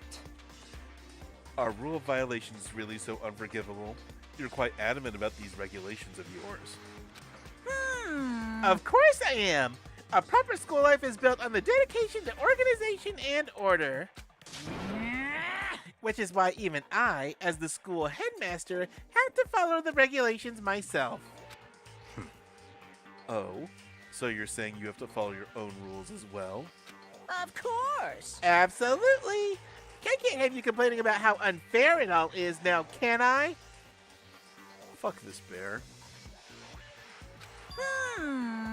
Again, you've already fucked with the rules numerous times, and you're gonna do so even more, like, in a little bit. In fact, on the subject of fairness, would you like to know something interesting? Interesting? It's about the one writing all the rules. They're actually one of the participants in this killing game. I don't think I ever actually told you how many participants there actually were, did I? I was thinking I should probably clarify that. Hey, When you all first got together in the main hallway back when, there were 15 people there, right? I think that first meeting may have led to a little misunderstanding among you all. A misunderstanding? Are you saying? in other words, That's right. There weren't actually 15 of you. yes, indeed. The total number of students taking part in this killing game was actually 16. And again, you should be calling bullshit on this because where has the 16th student been all this time? You can't withhold that information and still say that you are adhering to the concept of fairness. Just, I've been wanting to talk about the mastermind for a while, and I'm glad that we're getting to the point where all that information is going to be relevant because the mastermind the mastermind and basically the villain of all these games, well, the exception of one of them, but the villain of all these games actually really, really sucks. But both the writers and the characters in game all think that they've created like this fantastic, well written, well thought out, amazing villain, and she's terrible. And yes, I didn't mean to say she, but yes, like, I've spoiled so much about this anyway, and I really don't give a shit about spoilers. But yeah, the villain of the series is fucking terrible, and I hate that they think that they did so well in creating this character. Aesthetically, I get it. The aesthetics, I get it, because that's what Danganronpa is all about. It's why Monokuma is so iconic.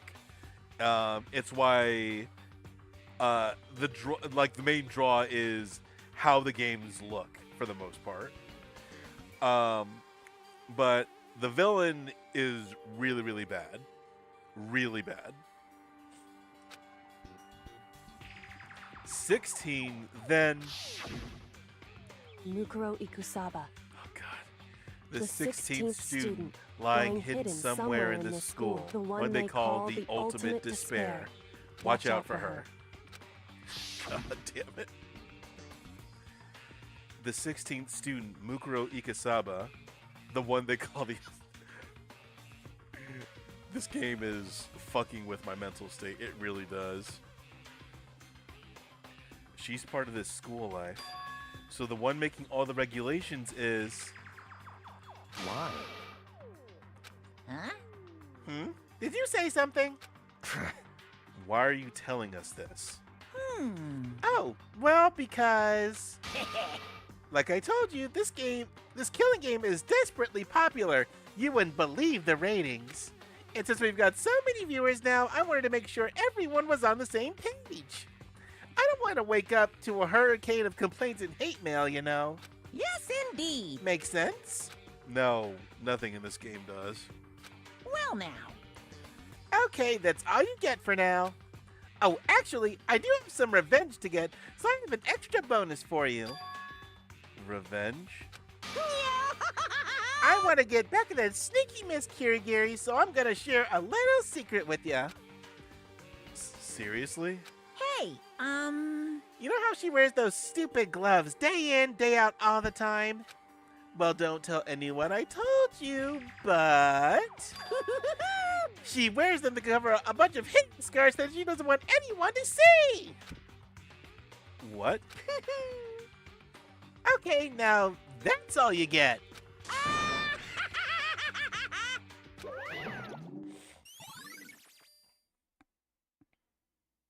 The fact that this is the truth, another Makoto, I wish you would put it together faster.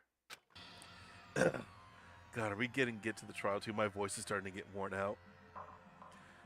Kyoko wears those gloves to cover up a bunch of scars? Wait, so on the back of her hand, the tattoo. Wait, but no. Monokuma specifically said they were scars, right? And that's why Kyoko wears those gloves to hide the scars. Which means those fake nails on the corpse. Are you thinking about Kyoko again? You fucking simp. Huh? What? Forget about her. What matters right now is uncovering Monokuma's trap. His trap? Such ignorance. God must have really hated you to make you so... He's right there. Just swing. Swing on him, Makoto. Sakura didn't do it, and she should have, but you definitely can, even if it won't amount to much. Just do something. Don't you remember what Monokuma just told us? He said there were 16 students, right? Which means Mukuro was a student here. That's right. Obviously, Monokuma was trying to tell us that Mukuro is the one creating the rules to the game. No, that's not what that fucking means. Stop jumping to conclusions based on your own dumbass ignorant logic. But why would he tell us that? And why now? He said he wanted to make things clear so there wouldn't be any complaints later. But the mere fact that he said that proves that Mukuro is connected to this case.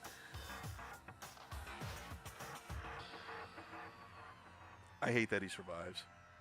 He is so fucking stupid.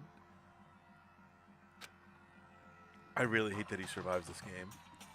That's why Monokuma revealed the existence of a 16th student. He needs to make our investigation fair.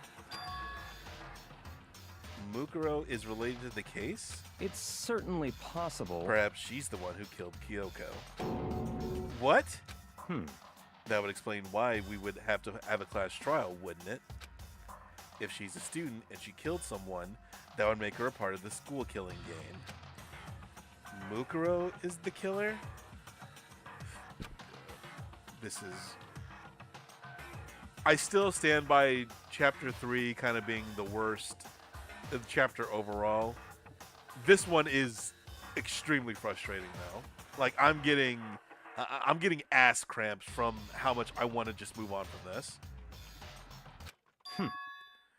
Anyone should be able to come to that conclusion, don't you think?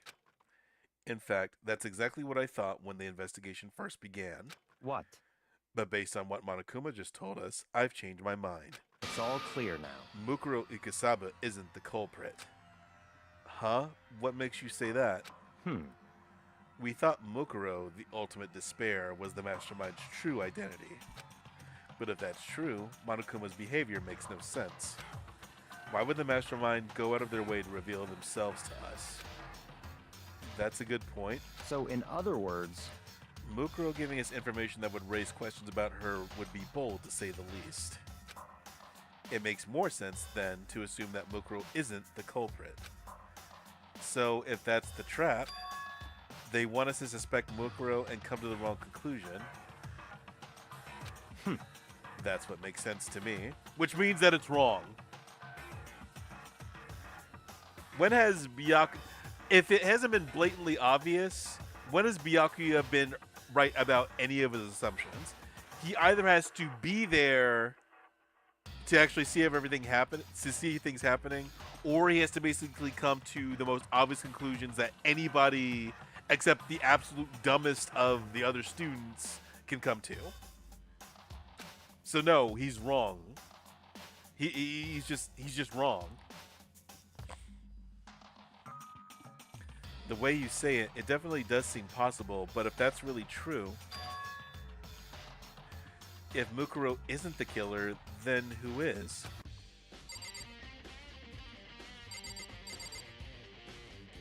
You done here? I guess it's this. It's a woodblock decoration. Oh, yeah, here we go. what? What's that? What purpose does it serve? I think it's probably a key. The lockers at those really traditional public bathhouses use them for their lockers. I wouldn't know. I've never gone to a public bathhouse. And that's why you need to get your ass whooped some more.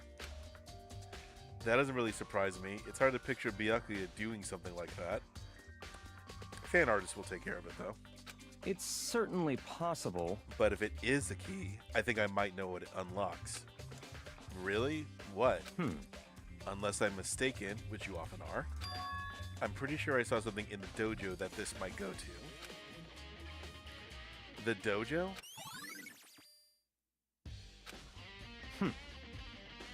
Well then, I believe our work here is finished. Let's move on. I'm sure there are other places in need of investigation. I should find out if that key and the dojo really are connected. Let's go. Well, are you coming? I mean, Makoto isn't, but I'm sure that Toko is somewhere. With no shame, although there probably should be a little bit. Yep, wood lockers, wood block keys. It looks like the key we found in Kyoko's room really does go to one of these lockers. I see. Makoto, do you see the locker farthest to the right? Very strange. That's the only one that doesn't have a key in it at the moment. You understand what that means? Yes, it's... Jesus Christ. Yes, use the key on the locker. The key had a 6 on it. The locker is labeled 6. Why do we have to spell everything out like this? Ugh. I took out the woodblock key and inserted it into the locker's metal lock, and the locker eagerly accepted the key and it opened. There are arrows in here. It looks like 10 arrows in total. They look like they're made of titanium, which means they're quite strong despite how thin they are. Of course, without a bow, they're nothing but strong little sticks. Strong... I think being around Byakuya and just listening to him talk is making Makoto's processes even slower too.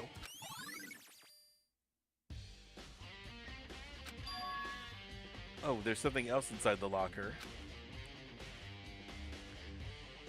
It's a watered up ball of duct tape. I wonder what this was used for. Is that a blood stain? I see.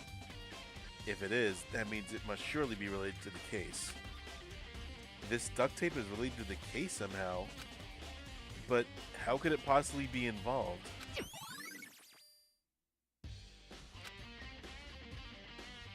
I think that's all the locker has to offer for now. Please let that be everything. Is something wrong? Very strange. It's very odd, don't you think? The locker was hiding items that were clearly related to the case.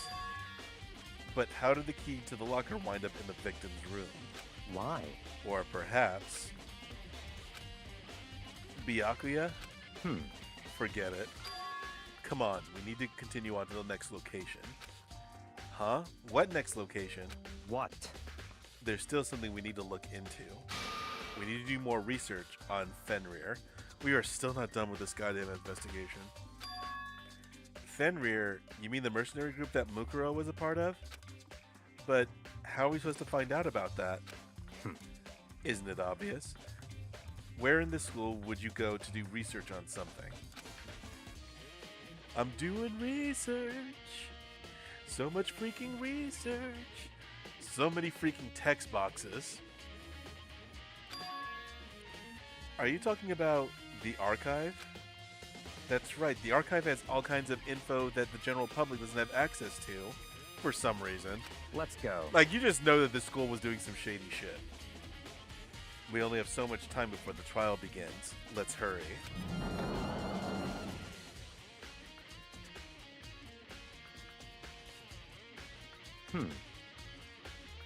I believe there was a file related to Fenrir somewhere over here.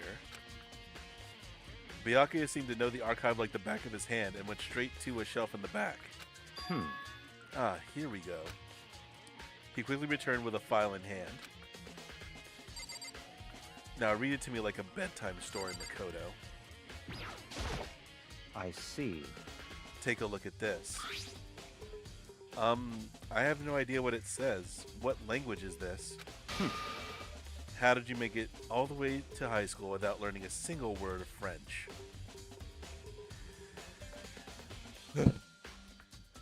Eat the rich. I'm pretty sure most high schoolers can't speak French. Fucking stuck-up prick. Well, whatever. I'll read it for you, but I expect you to repay your debt 100 times over. 100 times? Isn't that kind of... Makoto, just don't entertain what he says. And this CG makes no sense because Byakuya is supposed to be the one that's reading it. So why is Makoto still handling the file? Very thought of an image, made image first, created the context for the image later. Fenrir is an elite fighting unit based out of the Middle East.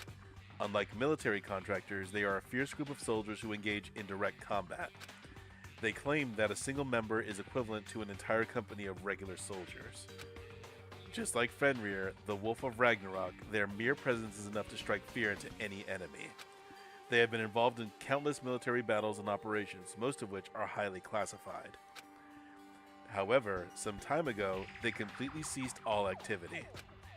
At present, their continued existence cannot be confirmed. There are unconfirmed reports that the key members of the group were all neutralized. Rumors indicate they were killed to keep them from revealing the many state secrets they'd acquired. Some, however, believe there was mounting internal tension within the group, and they simply imploded. What? What is it? This all just sounds like some kind of alternate reality. We've already been this. Now they're just repeating themselves. And again, it's a defense mechanism. Well, it isn't. This is our reality, the only reality. These people are part of our world.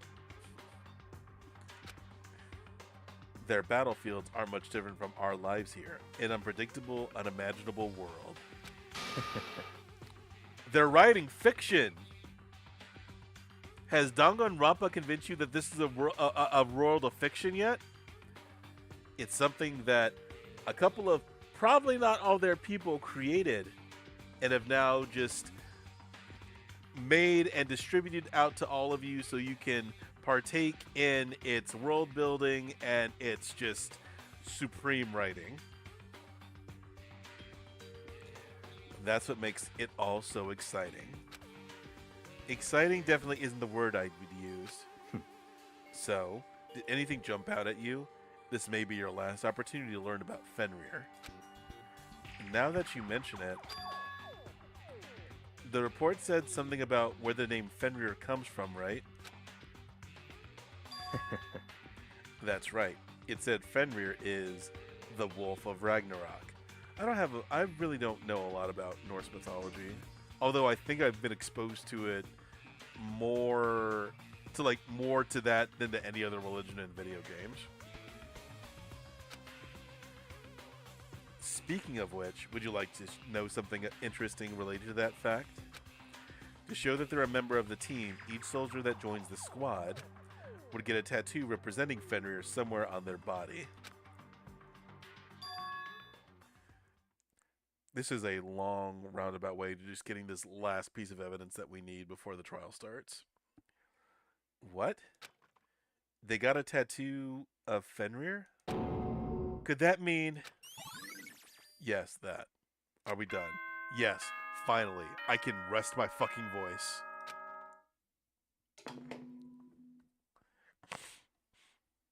Time is utterly silent, and yet it constantly assaults us, organisms, the earth, natural phenomena. It damages us little by little until the end. You should really think about that. Anyway, it's time to begin the class trial! I'm glad he said it in this CG instead of it being another dumbass Monokuma Theater excerpt. So, please meet up in the usual spot. See you later! Then the time has come. All we can do now is try to uncover the truth during the class trial. That's right. It would seem that way. Let's go. Ooh.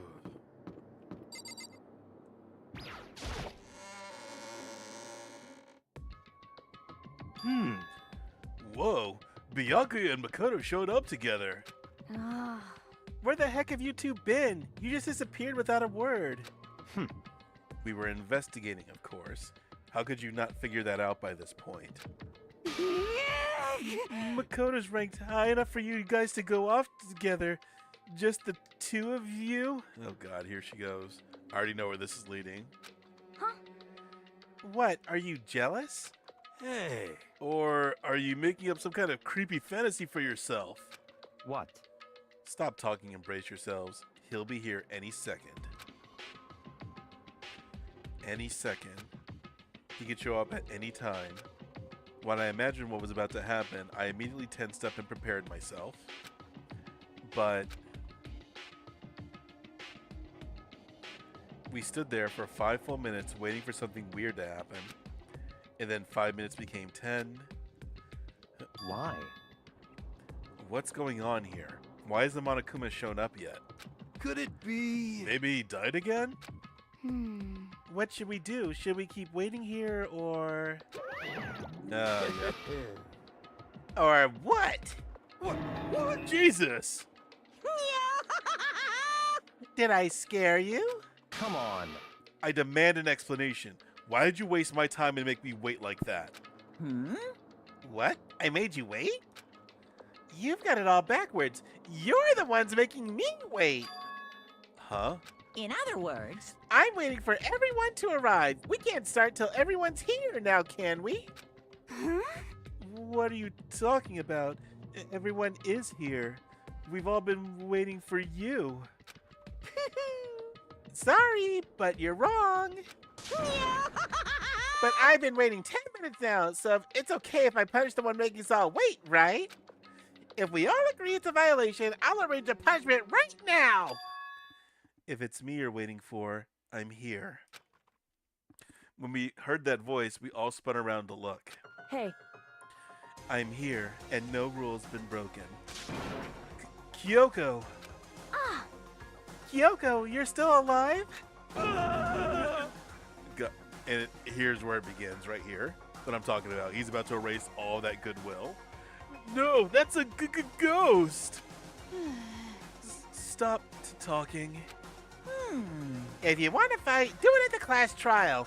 You can save some of the fun for later, right? What? But is it okay that there's no particular penalty for being late? is that right? I made it here just fine. What school regulation did I violate? Am I wrong? You're so selfish, so spoiled. You're right, there's no penalty officially, but I bet you'll be sorry later. shing! No, I'll make sure you're sorry later. Anyway, hustle your butts onto the elevator. I'll be just one step ahead of ya. When Monokuma was gone, we all rushed up to Kyoko. Kyoko, So you really didn't die? Indeed. of course I didn't die. Thank God. I'm so glad you're okay. Perhaps, but that's not necessarily a good thing for us. Huh? He's right! Now we gotta deal with the ghost! Shut the fuck up, hero. See, it's bad when anybody in Toko is on the same page. I told you stop talking. Let's go. Come on, let's just go. Whatever we need to discuss, we can do it during the trial. Without ever looking directly at Kyoko, Byakuya stepped into the elevator. Master, wait for me. Good call. Who knows what might happen to us if we take too long? But I'll be happy when this trial is all over. One after another, everyone piled into the elevator. But I couldn't help myself. I had to talk to Kyoko before the trial started.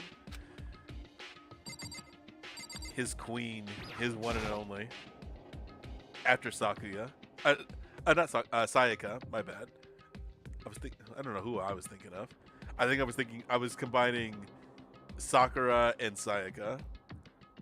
So, listen, before we get started, I have to ask you, where have you been this whole time? You used that key of yours to go somewhere, didn't you? So, Correct. I went to investigate the second floor of the dorms. The second floor? That's right. There aren't any monitors or cameras there, so I was able to avoid Monokuma completely. Of course, I also missed his announcement because of that. Whew. I had no idea a body had been discovered. I had no body that an idea had been discovered. Then, when did you find out? So, Just now. I finished my search and came back down, just in time to hear the class trial announcement. I took some time to go over the crime scene first. I can't go to a trial completely uninformed, can I? So that's why you were late. however, I'm sorry I kept you all waiting. But if you were on the second floor of the dorms, then that's what the key you found goes to? wrong. Actually, to be precise, not quite. In other words, I used Monokuma's secret tool, which can open any lock in the school. What? Oh shit. Just a second. Hey, what are you two doing? Hurry up before we get in trouble with Monokuma. Makoto. We can go over all the details after we get through the trial. Okay, Makoto? Right now, I just want to focus on surviving our current situation. It would seem... Because this is probably the single most crucial moment so far for me. For her? That's a strange way to put it. The class trial is important for everyone, right? So why would you say it's a crucial moment for her? Goodbye. Well, if that's all. Seemingly unconcerned, Kyoko made her way to the elevator. I'm just overthinking what she said, right?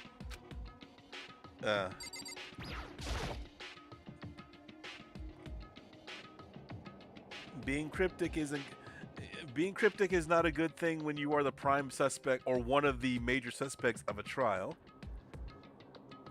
Again, if everybody kind of just realized that this was bullshit, then that would be, more helpful, but we got to do as the plot commands. Being the last one left, I stepped into the elevator. And the door slid shut.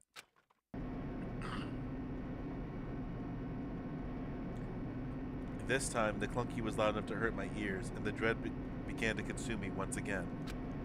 I can't imagine ever getting used to the mental pressure that comes with preparing for an execution. It means that you are adjusted for a human being. In that dusky darkness, nobody said a word. We just stood there, silent and still.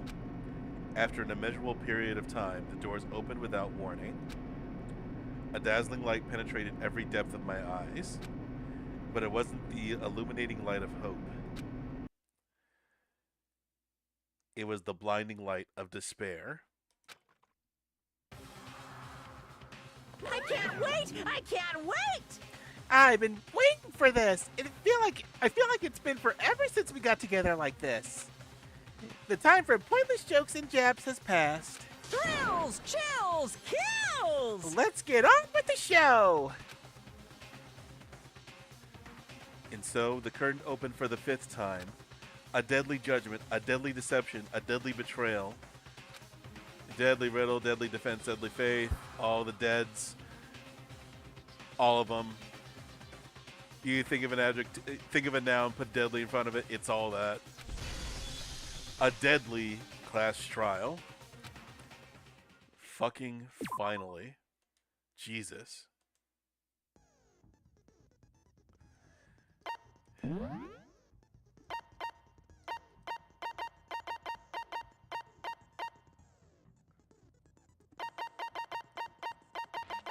Oh yeah, I think I got new skills, but I didn't get any new. I did not get any new. I didn't get more points.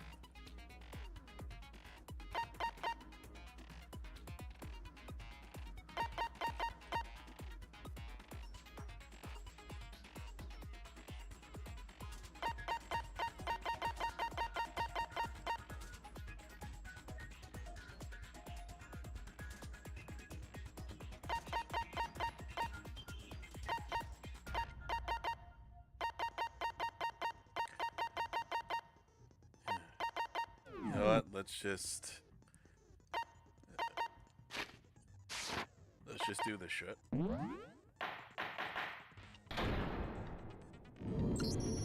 Let's begin with a basic explanation of the class trial. So, your votes will determine the results. If you can figure out who done it, then only they will receive punishment. But if you pick the wrong one, then I'll punish everyone besides the blackened, and the one that deceived everyone else will graduate. Okay, well, I'll leave the rest up to you. Well then, let's discuss the specifics of the victim. First, we need to clarify who exactly the unidentified victim is. It's Kyoko. There's no other explanation. And here we fucking go. But Kyoko's standing right there. No, that's a ghost. But she has legs and stuff.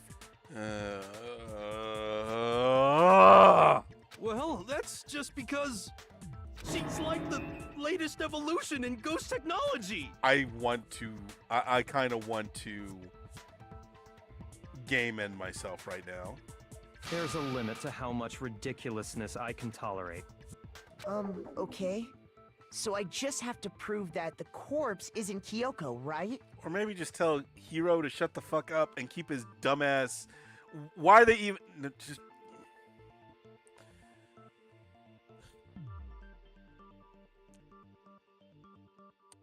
This is not even padding. This is something worse than padding. This is asbestos.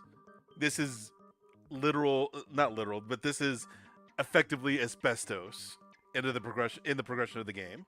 Then let's compare Kyoko's traits to the traits of the dead body. Her traits?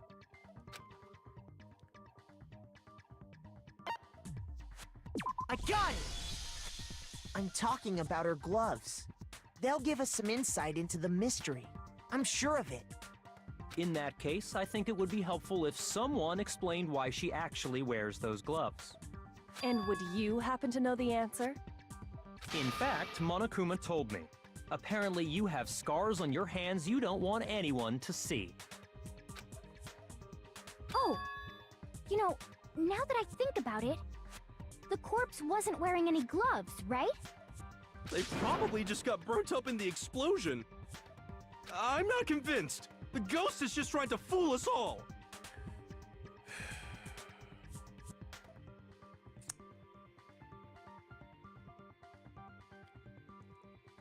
I'm legitimately pissed off. I knew that this was coming. I tried bracing myself for it. I'm genuinely upset. There's no way that corpse was Kyoko. But if I can't prove why, we're gonna be stuck here and the case won't move forward. Just tell Hiro to just shut his goddamn mouth. Just tell him to shut up. Why are you entertaining this?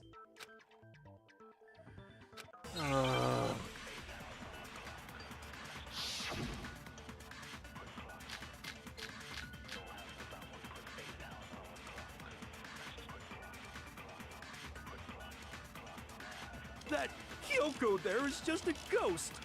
Impossible. Okay, then prove it. Prove she's not a ghost. The dead body wasn't wearing gloves. They got burnt up in the explosion. Then she was wearing gloves before the explosion? Well, yeah, she must have been wearing gloves. Because that corpse is absolutely Kyoko. This entire discussion is idiotic. Like, I do not like that there's any point of time where I'm relating the most to Byakuya, and here I am. That Kyoko there is just a ghost. Impossible. Okay, then prove it. Prove she's not a ghost. The dead body wasn't wearing gloves. They got burnt up in the explosion. Then she was wearing gloves before the explosion? Well, yeah, she must have been wearing gloves. No, that's wrong.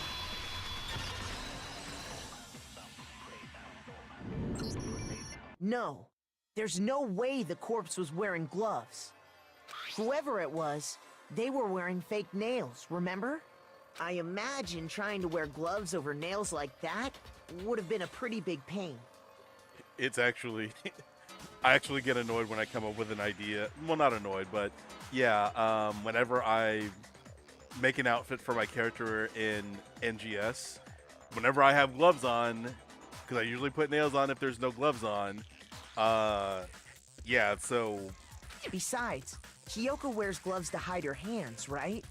It'd be pretty weird for someone who's self-conscious about their hands to wear fake nails, don't you think? Jeez, man, you don't know women, huh? They're complicated like that. Yasuhiro Hagakure, new icon of the manosphere. If anyone doesn't know women, it's you. Well, Kyoko, any thoughts?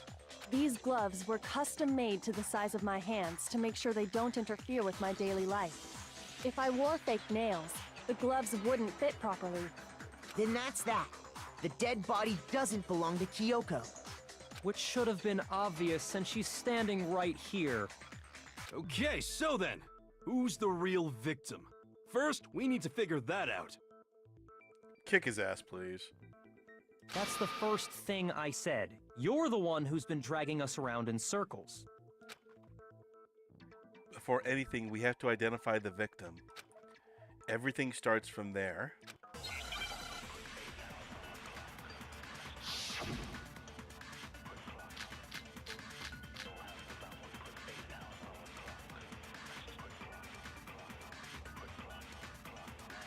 If Kyoko really is still alive, then who died? There's gotta be some way to figure it out. I don't think so. The face was scorched beyond recognition. And there wasn't any description in the Monokuma file. Well, if we can't identify the body... Then there's nothing else we can do, right?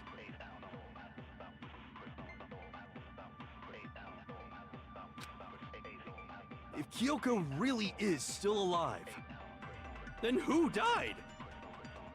There's gotta be some way to figure it out. I don't think so. The face was scorched beyond recognition. And there wasn't any description in the Monokuma file. Well, if we can't identify... No, that's wrong.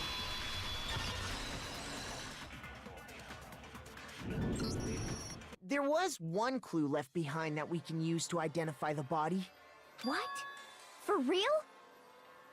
Hina, you were... What do they do when they're just standing around this entire time?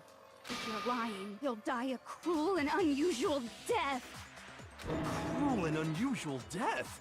This I gotta see. She's just being stupid. Ignore them, Makoto. Tell us what you're talking about. Do the executions of all your friends not count? The key to figuring out who it was is the tattoo on the back of her hand. Oh, yeah. The design's pretty strange, huh? Is this a dog? Her master must have made her get it. To be like, you're my bitch.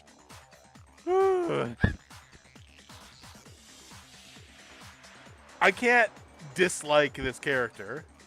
She's so out of pocket that it loops right around to being kind of funny and entertaining. That's probably why I like Jack so much. Seriously? They really did something that humiliating? Again, Hero, you don't know anything about women. There are quite a few people who have that kind of kink. No, that's not it. The identity of the victim is hidden within that tattoo. Oh, really?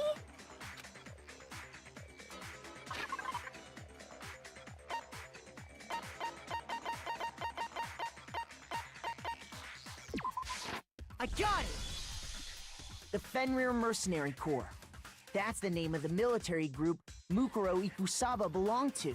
You're kind of skipping ahead, Makoto. Okay, so... To show that they're a member of the team, each soldier that joins the squad would get a tattoo representing Fenrir somewhere on their body. Fenrir?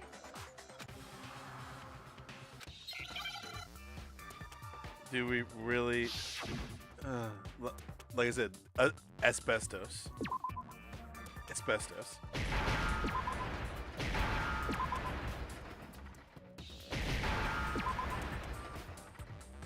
Now I understand. We had to do this why.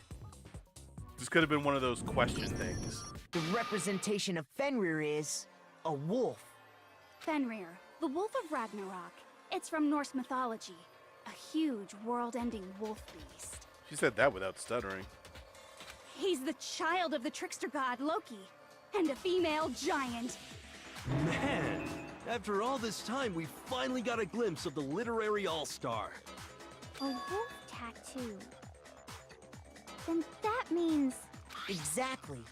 The body we found had a tattoo of a wolf, which means that person must have once belonged to Fenrir. So it must have been Mukuro. What? Hold on. Isn't she the one that was behind this whole thing? You sound surprised, but you're absolutely right. Yes, indeed. The trial this time is to solve the murder of Mukuro Ikusaba. What? Are you saying the mastermind is dead? And now we have to have a cool-ass trial? Again, put two and two together, that means that something is wrong here. No. It means we were wrong in thinking that Mukuro was the mastermind at all. But I mean, being the ultimate despair seems like a pretty mastermindy title to me. Maybe we shouldn't have been thinking of her as the ultimate despair in the first place. After all, looking at her profile, I didn't see anything that would fit such a description. All it said was that she was the ultimate soldier. If I remember correctly, that other information came from Kyoko. That's what you told Makoto, right? Girl, you gotta help yourself out here. So that means Kyoko got it wrong? And who was she? Who was Mukuro Ikusaba? She's been gone this whole time, and when she finally turns up, she gets killed. Usually when there's a scene where an important character dies, it has a lot more detail. Writers are so goddamn clever. They are so goddamn good. So you're saying she wasn't an important character? Which would mean she was the same as us, just another participant. Then who's the real mastermind? It must have been the Hope's Peak Academy headmaster after all. No, the headmaster has nothing to do with it. But how can we trust that? We already know your information about Mukuro was wrong. My information was not wrong. Uh-oh. Okay. We're in the middle of a trial right now. Figuring out who killed Mukuro is first and foremost. Please limit all future prattle, chatter, and chit-chat as much as possible. But how would this game last as long as it has? And we're still not really that close to it being over. Fine. Uncovering the identity of the mastermind will have to wait. But remember this. No matter what happens, we will find out who you really are. I stake my family name on it. You ain't shit, Byakuya. That doesn't mean much. I have officially decided to completely ignore all such attempts at provocation. Now then, just so nobody's confused, let me state this one more time for the record. The reason we're having a class trial is because a murder among the students has taken place. Hammer that point straight into your big ol' brains! What you're saying is that both the victim and the culprit are part of the student body? Then, one of us killed Mukuro? Wait, no! There's a chance that there's some mystery 17th person who's been hiding all along! I think I'd actually buy that a little bit more, but that even though that's not the case. Nope. There are only 16 students in total that have been taking part in these events. Seriously? Then one of us killed Mukuro? Who did it? Who's the killer this time? Get a hold of yourself. We've already narrowed down the list of possible suspects. Huh? I'm sure you realize who I'm talking about, right, Makoto? Who the evidence points to? I got it! You've narrowed it down to Kyoko and me, right? Why do you say that? Allow me to explain. He's gonna talk some more. Just after nighttime last night, I went to the garden, so I can confirm that at that point, there was no dead body there. So, the murder must have taken place after I left the garden. However, Hiro, Toko, Hina, and I were in the gym the entire time. The gym? That's right. The four of us were there trying to dismantle Monokuma. The whole time, we were very careful not to go anywhere alone. We even went to the bathroom in pairs.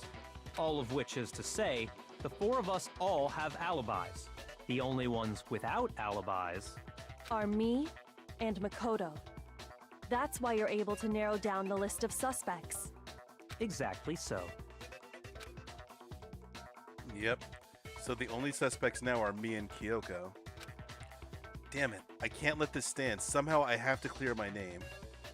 I have something I'd like to say regarding the whole alibi thing. Are you thinking of raising an objection? Well, yes, that's how trials work, Byakuya. Well, before that, I just want to try and get a better idea of what time the murder took place. Doing that might reveal some kind of clue. Whatever you want. Somebody go ahead and help him out. Me and Byakuya can both confirm that the body wasn't in the garden at... Well, it was after nighttime for sure. I'd say it must have been around 10 o'clock. So the murder must have happened after 10 p.m. Then I guess we can say the time frame for the murder was between then and when we found the body? Oh, but what time did we find the body? The one who saw the body first was Toko, right? When she went to go get the pickaxe. I got it! The body must have been discovered at 9 a.m., since that's when Toko went to get the pickaxe. It's actually a shame, too, because one of the primary reasons why most of these trials get bogged down in a whole bunch of bullshit is because there are too many characters who will wind up saying some superfluous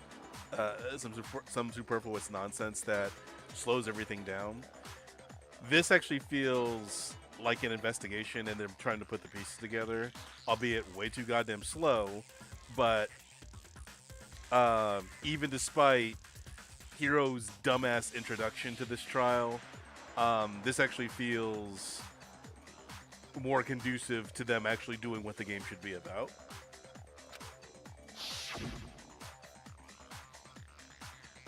Yep. We just confirmed that. We don't need to go over it again. He's right. It had to be around then.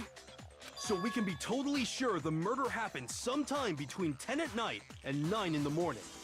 For me, I was already asleep before nighttime hit, so I don't have an alibi after 10 o'clock. But I'm sure I met up with everyone else before 9 this morning. We ran into each other in the dining hall, right? That was around... Oh yeah! Right around 7:30. I remember checking right before I went in, so I'm totally sure about it. Which means from 10 p.m. to 7:30 a.m., you don't have an alibi. The murder happened between 10 p.m. and 9 a.m., and I don't have an alibi from 10 p.m. till 7:30 a.m. Okay then, it looks like the game has begun.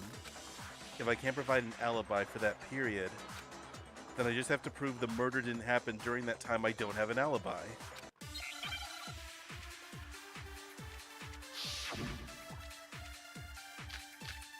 That's actually that actually is legitimately creative.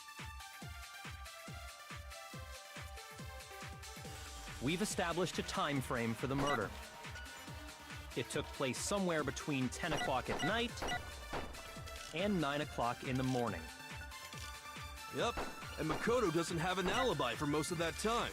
Yeah, from 10 o'clock to 7:30. That's more than enough time to commit murder, I should think. So Makoto, if you have any objections, now would be the time.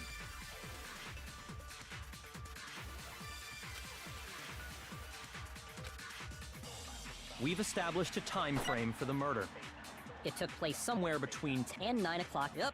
And Makoto doesn't have an alibi. Yeah, from 10 o'clock to 7:30. Damn it, hit the wrong button. That's more than enough time to commit. So Makoto, if you have any objections, now would... We've established a time. It took place somewhere between 9 o'clock. Yep. And Makoto... Yeah, from 10 to 7:30. Oh, damn it. Have I... Shoot! We've established a time frame for the murder. It took place somewhere between 10 o'clock at night and 9 o'clock in the morning. Yep, and Makoto doesn't have an alibi for most of that time. Yeah, from 10 o'clock to 7:30. Is it this one? Damn it. What the hell is it? Shoot! Oh, I'm We've looking at... established a time frame for the murder. It took place somewhere between 10 o'clock at night. Is this it? There we go. Wrong No, time. it's wrong. Shooting at the wrong time. Actually, the murder couldn't have happened anywhere near 10 o'clock. It had to have taken place way later. And what makes you say that? Because of the sprinklers in the garden. The sprinklers are set to go off right at 7:30 every morning, right? So if the body had been in the garden before 7:30, then it should have been completely soaked. Oh, hold on. I remember this part perfectly. The body was wet. Dripping wet, in fact. Oh, God. Sorry, Toko, but you're wrong. Here we go. Just get ready for this one. I'm wrong? How? Are you saying only the mouth down south was wet? How dare you spew such indecent words? Mouth down south, y'all. Mouth down south. No, I'm saying that the body was wet, but not because of the sprinklers. What do you mean? By denying the sprinkler, are you trying to deny my entire existence? Man, you're totally wacko. Understatement. If you really think it wasn't the sprinkler, you'd better tell us why!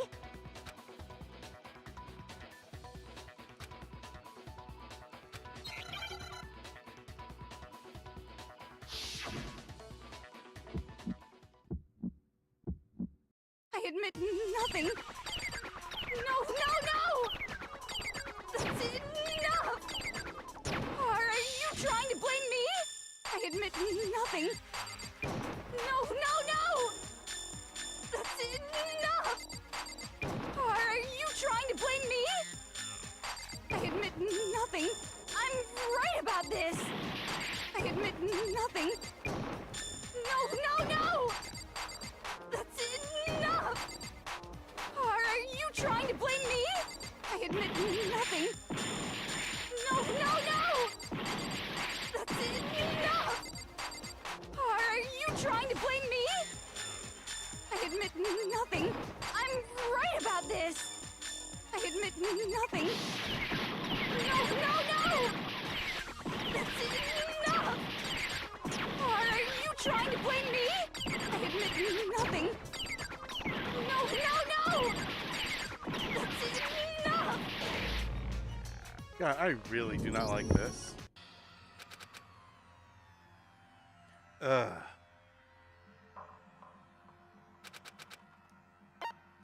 I refuse to give up yet.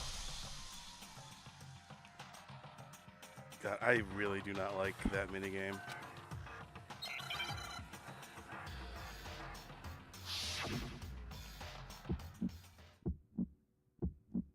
I admit nothing. No, no, no! That's enough! Are you trying to blame me? I admit nothing. No, no, no! That's enough! Are you trying to blame me? I admit nothing. I'm right about this. I admit nothing. No, no, no! That's enough! Are you trying to blame me? I admit nothing. No, no, no! That's enough! Are you trying to blame me? I admit nothing. How can you say it wasn't the sprinkler? This should prove it. I really need to get like one round of that in, and then I just kind of Just figure out the remember rhythm what to the it. body was like after the explosion, and you'll see why it wasn't the sprinklers. The top half of the body was wet, yes, but the bottom half was completely dry. So that dispels your reasoning behind the mouth down south. If the sprinklers got the body wet, shouldn't the whole body have been wet? So they only got the top wet? The bottom was completely dry? What a brutal maniac!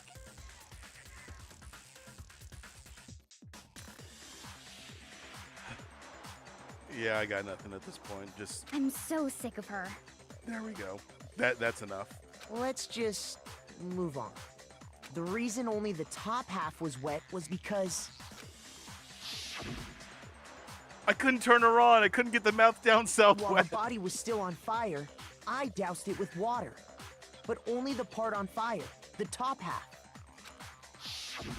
Oh, then I guess the sprinklers really didn't do it. So if the sprinklers didn't get the body wet, then the murder must have taken place sometime after the sprinklers turned on at 7:30 in the morning. Which means she must have been killed sometime between then and when the body was discovered at 9. But Makoto's alibi was only missing from 10 o'clock last night to 7:30 this morning, right? So there's no way Makoto could have done it. I guess you had an alibi after all. Good for you. Hero's a supportive bro. In which case, the only one left without an alibi is Kyoko. Kyoko's the only one without an alibi, which would mean that Makuro's killer is... No, I refuse to believe it. Kyoko murdered someone? That's... I'd just like to say one thing. If you vote for me and I die here, the mystery of this school will stay hidden forever. Which is why I can't let that happen. Then you need to start talking. Like, now. Huh?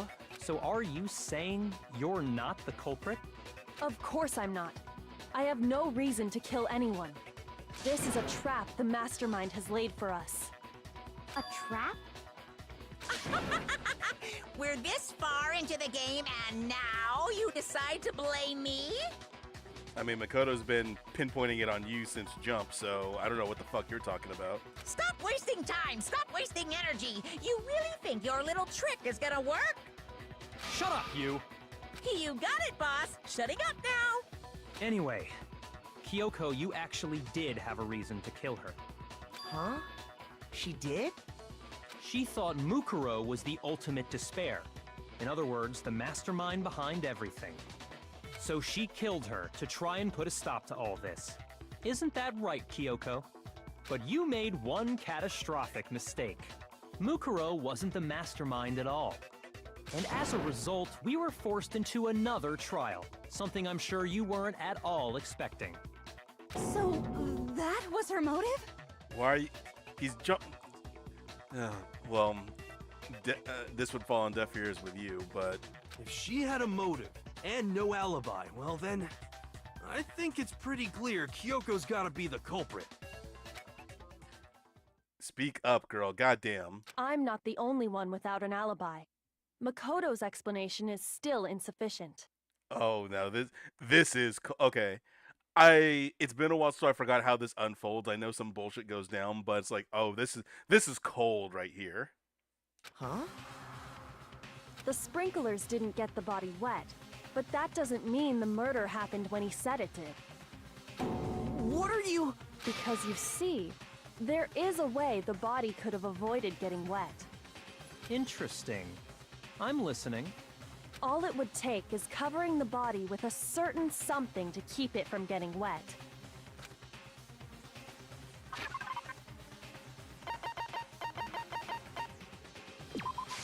I got it! You're talking about the tarp, aren't you? You catch on quick.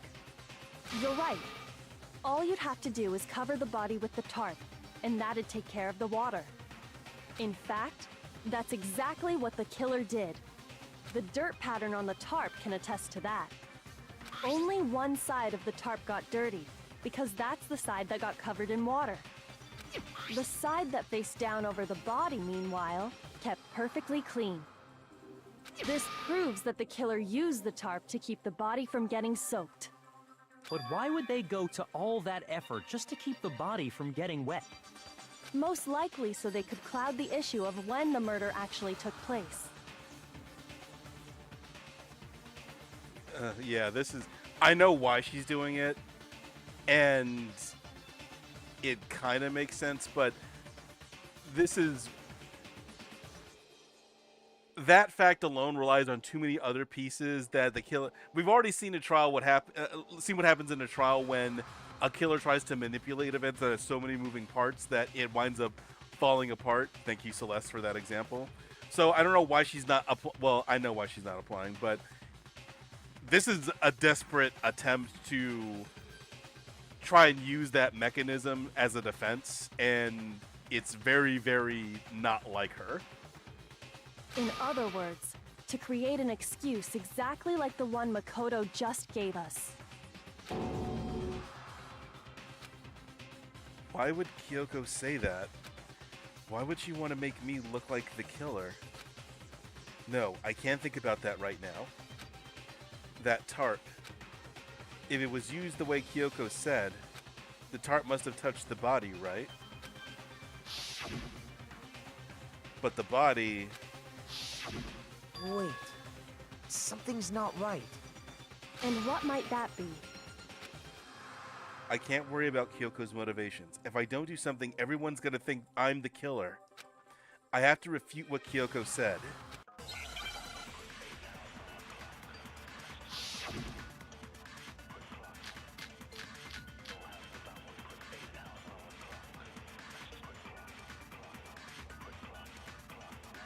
By covering the body with the tarp, the killer prevented it from getting wet. So the reason the tarp was only dirty on one side is because the sprinkler got that side wet.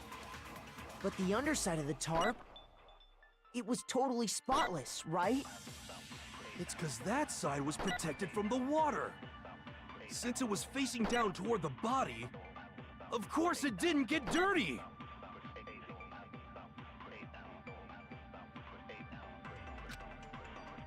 By covering the body with the tarp, the killer prevented it from getting wet.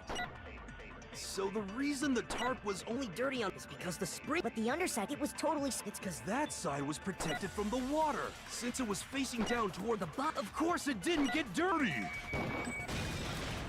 No, that's wrong.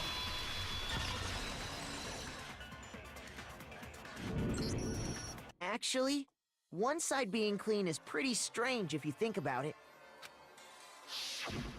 Because the blood wasn't dry before the body got blown up, right? Byakuya said it himself. Not to touch it, or you might get some on you. If you put a tarp on a body in that state, it absolutely would have gotten blood on it. Well, maybe the culprit washed it, so nobody would know they'd used it. If they had, they would have washed both sides. Just washing the one side wouldn't hide anything. Oh, yeah, true.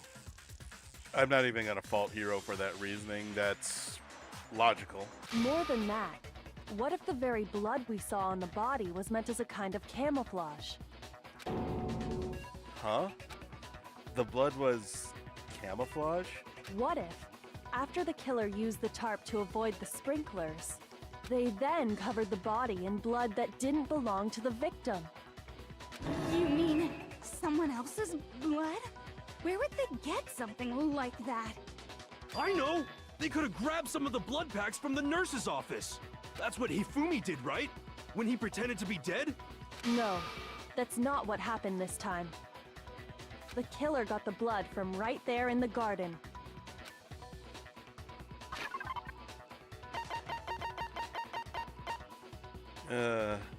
Senseless. It's like they better make sure they eat that fucking bird. I am not a huge animal fan, but like, fuck people who do senseless killing of animals. I got it! Could it have been chicken blood? What? Chicken blood? When I checked the chicken coop before the murder, there were 5 chickens. But after the murder, there were only 4. So, you're saying someone killed a chicken and then covered the body with its blood? Fucked up, man. Man, that's messed up. Yeah. Killing a living thing just to do something like that is awful. They should have at least eaten it. I don't like that I'm on the same wavelength as 2 of the characters from this game right now.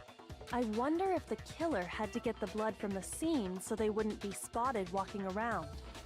Anyway, there's no denying that a chicken went missing, which provides a basis for my theory.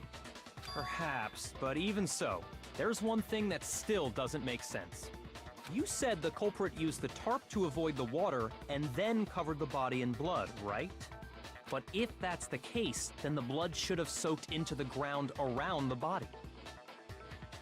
What? But that's not what we saw. Only the victim's clothing had blood on it. The ground was completely clean.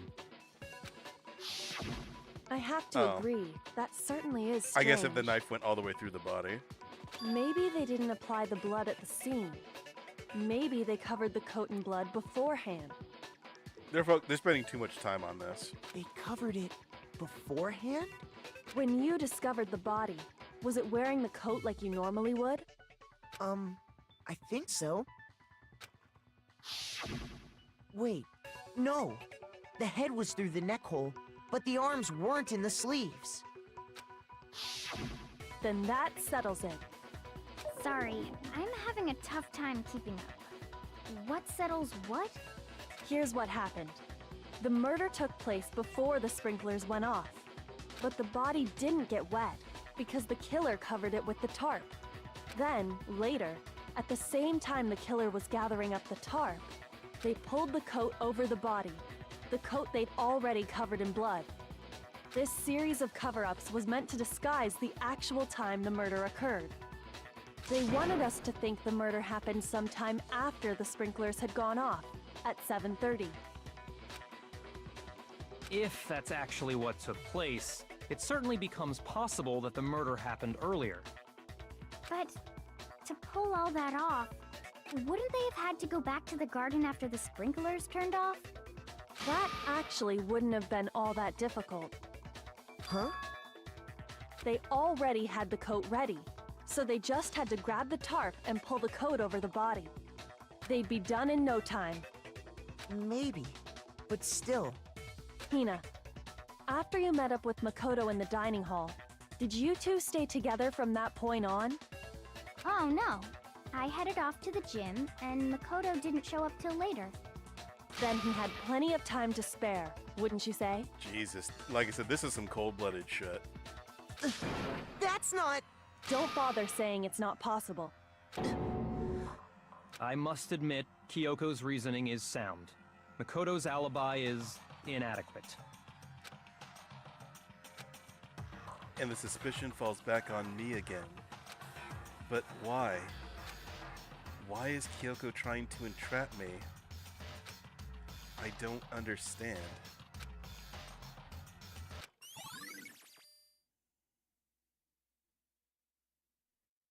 Well then, it looks like we're back to square one. Makoto's alibi is no good, so once again, our suspects are him and Kyoko. For serious, man? Which one of them did it? Hey, why don't we let luck decide? Let's flip a coin. 50-50 odds. This guy has no... He will freak out. His survival instinct is to just, like, duck and hide and panic and just, like, have no reverence for any sort of... any life but his own. Oh! See? Pretty good idea, right? No, not that. I just remembered something super serious. Well, don't just stand there. Out with it. You know that knife we found all black and burnt? The one we found stuck in the body before it exploded, right? According to the Monokuma file, the knife went all the way through, from front to back. Sure wasn't drawn that way, though. So, what about it? I'm pretty sure I'd seen that knife somewhere before. That's what I thought when I first saw it. I just remembered. Listen, more important, now that we have the knife, what are we gonna do with it? We can't let Toko keep it, that's for sure. We don't know what she might do. I don't want it anyway. So what to do? Why don't you hang on to it, Makoto? Huh? Me? It's the knife we gave to Makoto? You don't seem surprised. You must have noticed earlier. Yeah. Then why did you hide that fact? Why did you guys not remember until just this very moment? It's not that I hid it. It's just...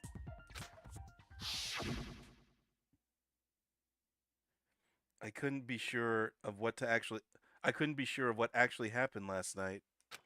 I thought maybe I really did kill her. Suspicious! Very suspicious indeed. The knife we found stuck in the body came from Makoto. Now I'm totally convinced he did it. 12,000% convinced. Now, which means ignore it. Considering everything up till now, I should be able to make it clear. I have to prove that I didn't murder anyone. I'm not the killer.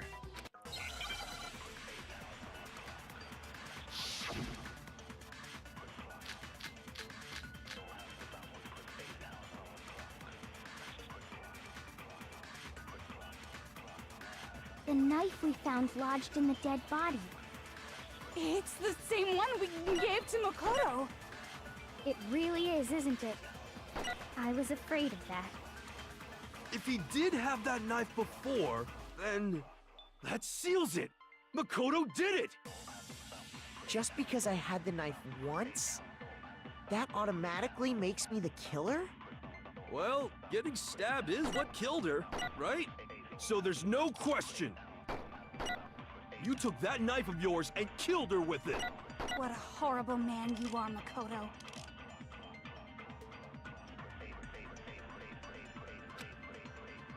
The knife we found lodged in the dead body.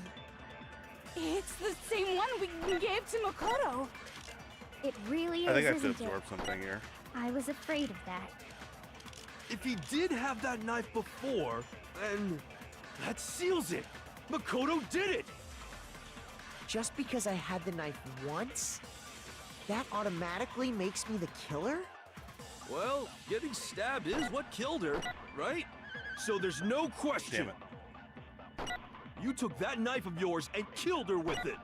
What a horrible man you are, Makoto.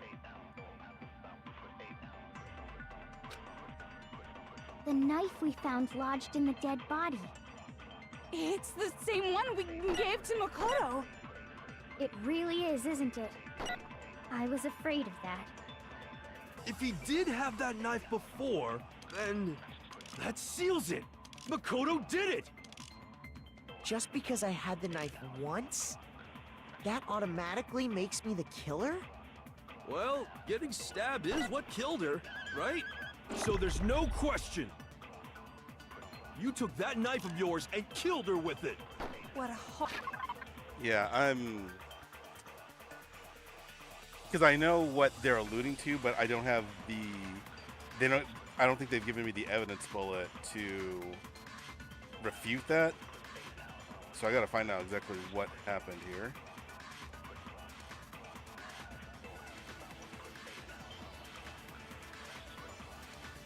Like, this is what I expected.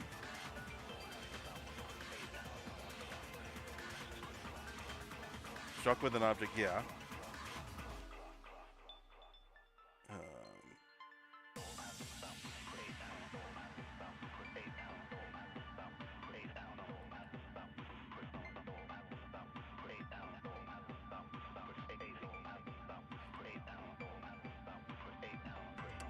Damn, I should be able to figure this out. Like, what did they give me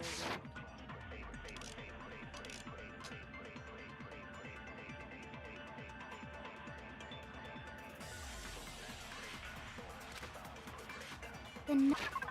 Yeah, I need to...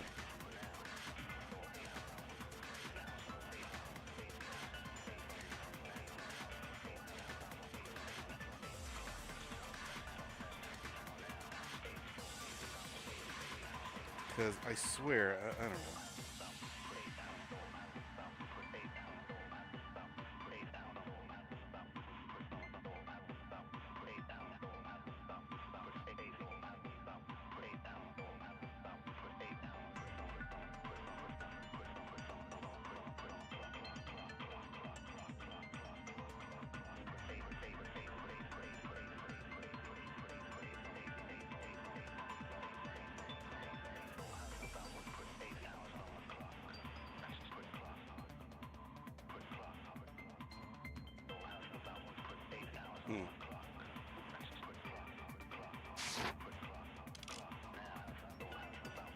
What does this actually say?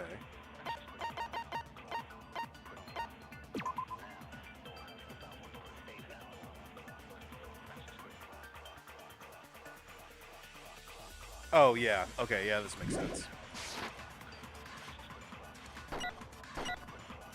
It really is, isn't it?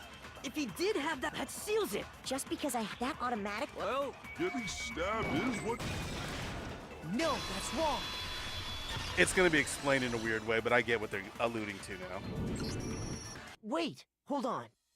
The stab wound isn't what killed Mukuro. That should be clear from the description of the cover-up we just heard. Lies! We never talked about what killed her! For fuck's sake. No, don't you remember? The killer covered the dead body with the tarp, and then put the bloody coat on it, right?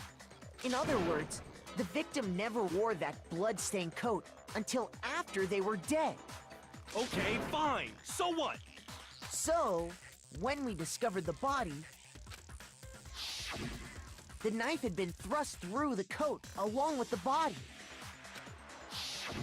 Meaning, if she wasn't stabbed until the coat was put on, and she was already dead at that point, obviously the stab wound isn't what killed her. Maybe you stabbed her twice. Once to kill her and once to cover it up. Bloodstain, you dumbass.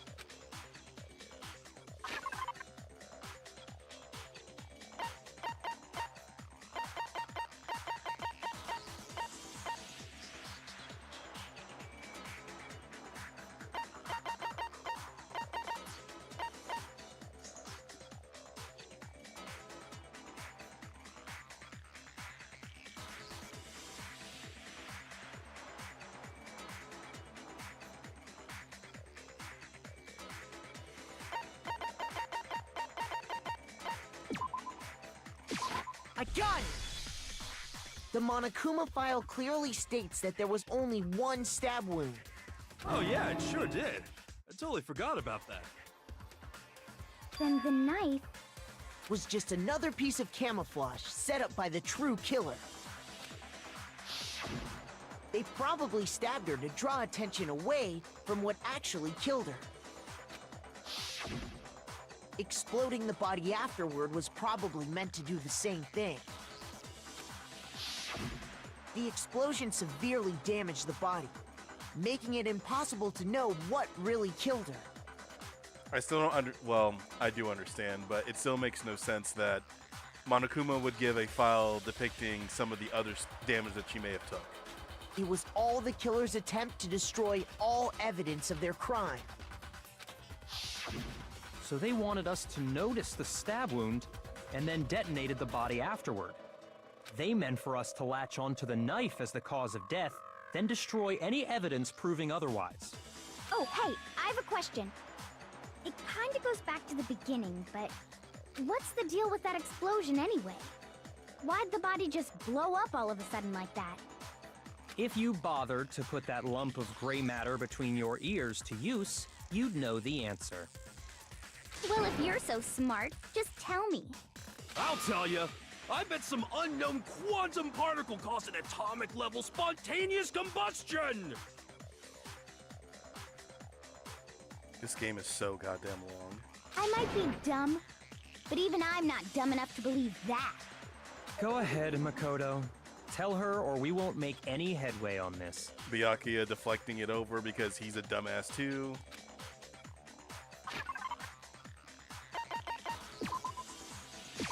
I got it! After the explosion, we found a tiny fragment of something on the ground near the body, right? That fragment reveals the cause of the explosion. Huh? You know, I feel like I've seen something like it somewhere before. That's only natural.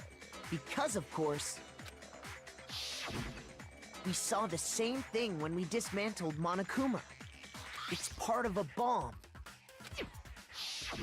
Oh! Then the explosion was because of the Monokuma bomb. Anyway, the culprit's motive is becoming more and more obvious by the minute. No, it's not. Shut the fuck up, Byakuya. They wanted the knife wound to look like the fatal injury so that we'd suspect Makoto. And the only one who would benefit from that is the only other possible suspect. You, Kyoko. Hold on a second, Byakuya. What's the problem? Well, I just feel like we need to think this through. We still don't know what actually killed the victim. That's true. It's definitely bugging me. What really killed her? Fine. I have no problem with that. Let us continue the debate. It won't change the facts of the case regardless. He's saying that like it's something smart to say, but like no shit. The problem is that you don't know all the facts of the case. We need to determine what ultimately killed the victim. I need to concentrate.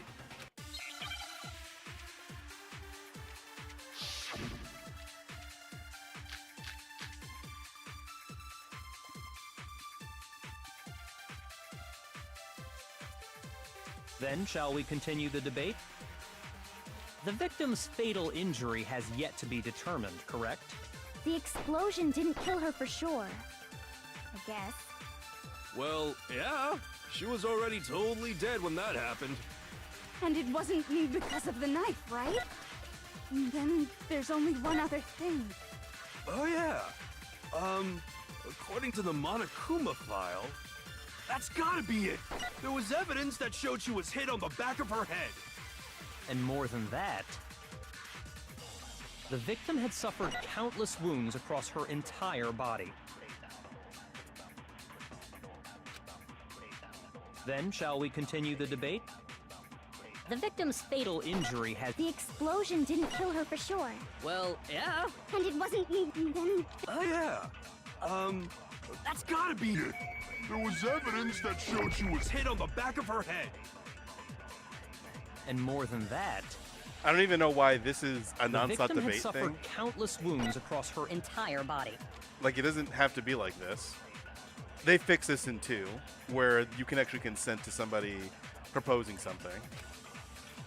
Then, shall we continue the debate? The victim's fatal injury Has yet to be determined. No, that's wrong. Like, that was a weirdly structured nonstop debate. Mukuro died because of the blow to the back of the head she suffered. What about the wounds all over the rest of her body? They didn't have anything to do with it? The Monokuma file makes it clear that those weren't fresh wounds. Oh yeah, good point. If they were old, I guess they don't really matter. Okay, then we're safe in assuming the blow to the back of her head is what killed her. I'm curious about what that is. I don't remember what it is off the top of my head. But then, what was the murder weapon? The Monokuma file says she was hit with a blunt object, about as thick as a metal pipe. Oh, I bet it was the pickaxe! How is that even possible? If you hit someone with that, it'd cave their skull in completely. Well, maybe they held it the other way and hit her with the handle. No way! The balance would be all off.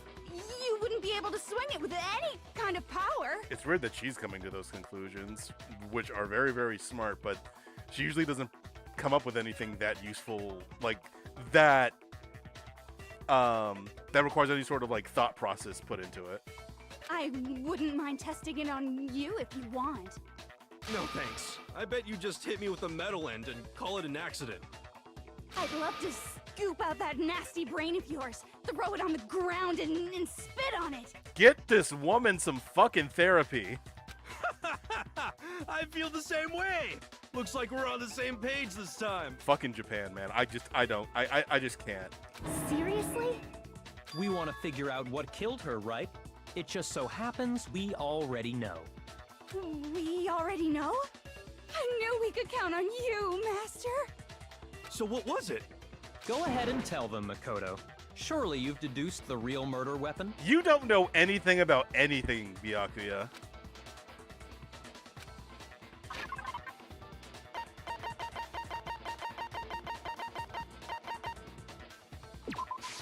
I got it! Mukuro was hit in the back of the head with something. And that's what killed her. Yes, already been established. And that something was the titanium arrow we found in the locker in the dojo. An arrow? That's what the culprit attacked Mukuro with? Indeed. There's no doubt about it. Are you sure? That sounds kind of weird. Excuse me. Hey! How dare you backtalk, Master? You have no right! Go in your corner, Toko. I'm not back-talking anything. I'm just saying what I think. I don't blame Hina for doubting it, because there's one more thing about that weapon. One more secret.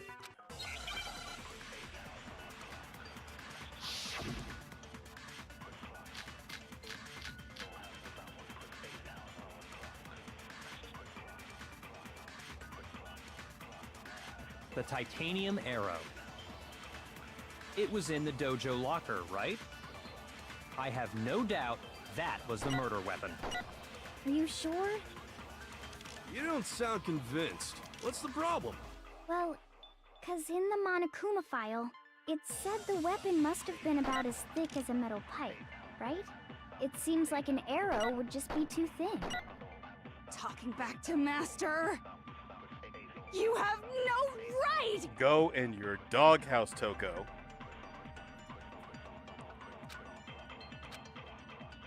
The titanium arrow. It was in the dojo. I have no doubt. Are you sure? You don't sound. Well, it said the weapon must have been about as thick as a... It seems like an arrow would just... No, that's wrong.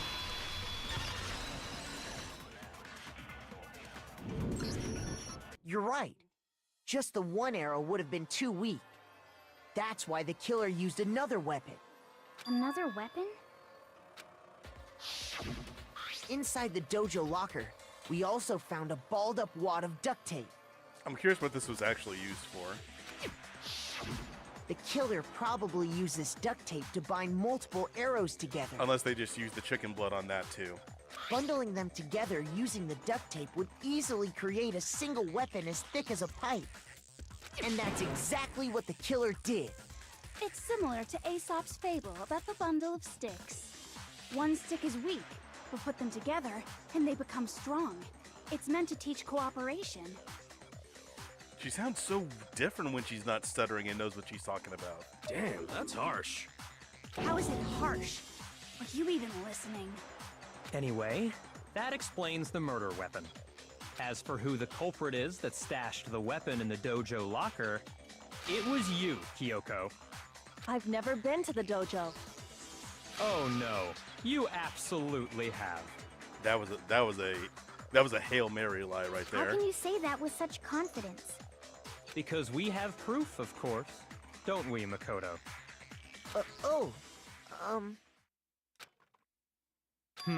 What's the matter? Surely you don't intend to protect a murderer. You know what will happen if you do, don't you? If you cover for the culprit, there's only one thing that can lead to. The death of us all, remember? Of course I remember. Then show us. Show everyone the evidence that proves Kyoko went to the dojo. You've been saying quiet too much.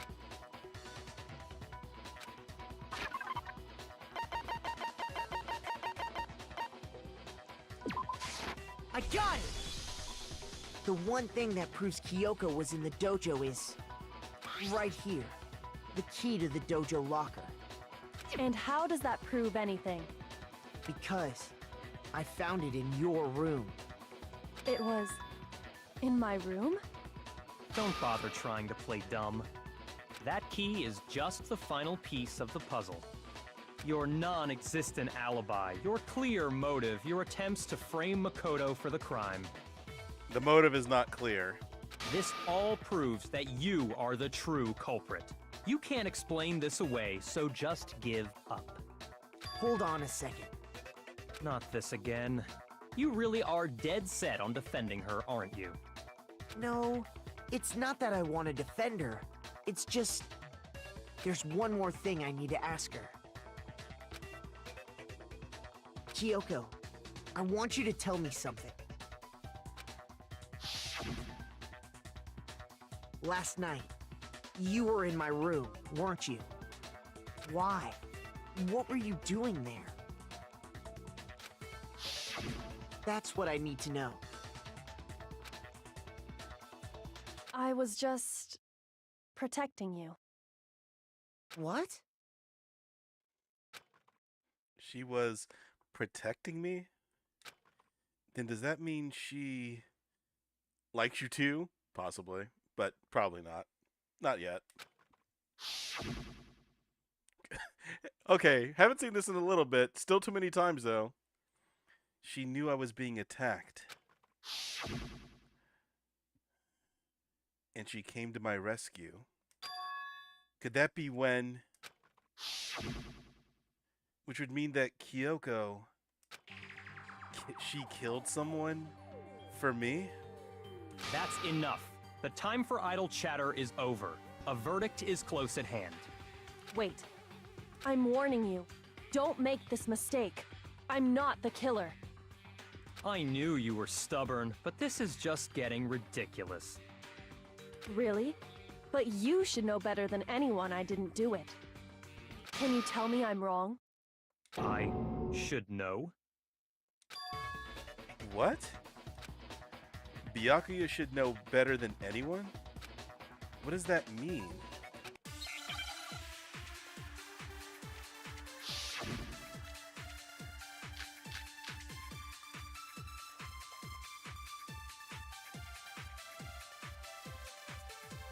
Those words you just spoke. What do you mean? Exactly what I said. I'm not the killer. You should understand that more than anyone here. Byakuya, what are you hiding? Master would never hide something from me! There's proof that you aren't the culprit. Is that what you're saying? You stated a theory earlier. You said I hid the evidence of my crime in the dojo locker, and then left the locker key in my own room, correct? But could I really have done that?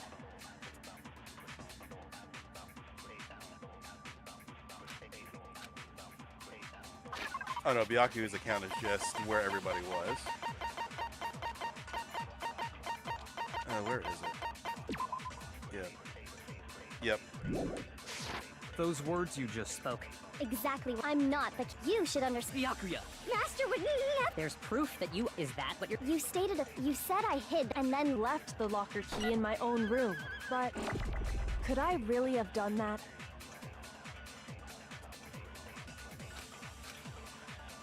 Those words you just... Exactly. I'm not the killer. You should understand. Byakuya! Master would never hide. There's proof That you aren't the culprit. No, that's wrong.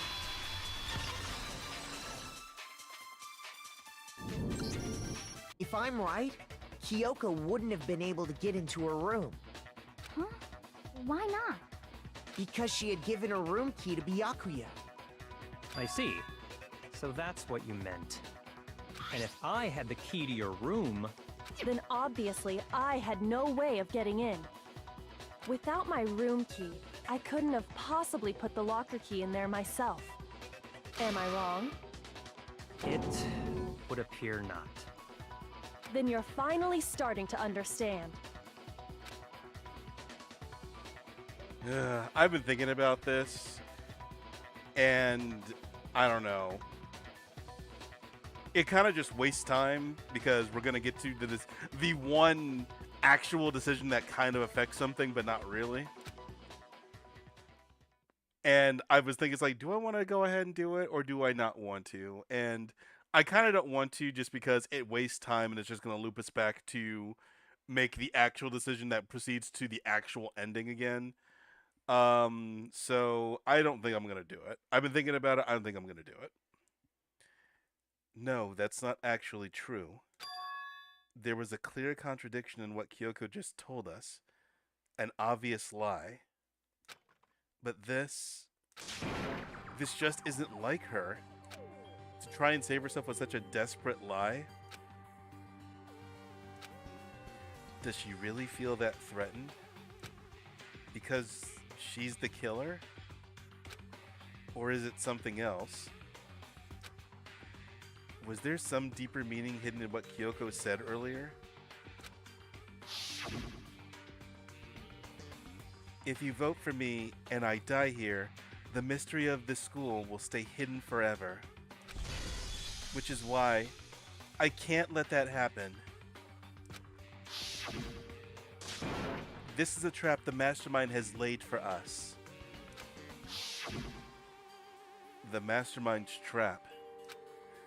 The Mastermind is trying to trap Kyoko? But what if that's not really true? What can I do? What should I do? What should I? The Mastermind's trap? The victim was Mukuro and Kyoko killed her? What does Kyoko really know? What am I supposed to do? Kyoko's lie. I'm the only one who knows it's a lie. I'm the only one who can expose it. But who can I trust? What am I supposed to do? The Mastermind's trap. If you spend all your time trying to avoid danger, you'll never move forward. We know the danger, but if that risk means solving the mystery, we have no choice. Am I wrong? What do I do? I have to decide right here and now whether or not to expose Kyoko's lie. Yeah, I'm really not gonna waste everybody's time. So... But yeah, and honestly, I don't necessarily like the way that this is presented either. Because it could have, had they actually done something more with it, it would have been, it might have been worthwhile to explore, but it really doesn't do a whole lot here.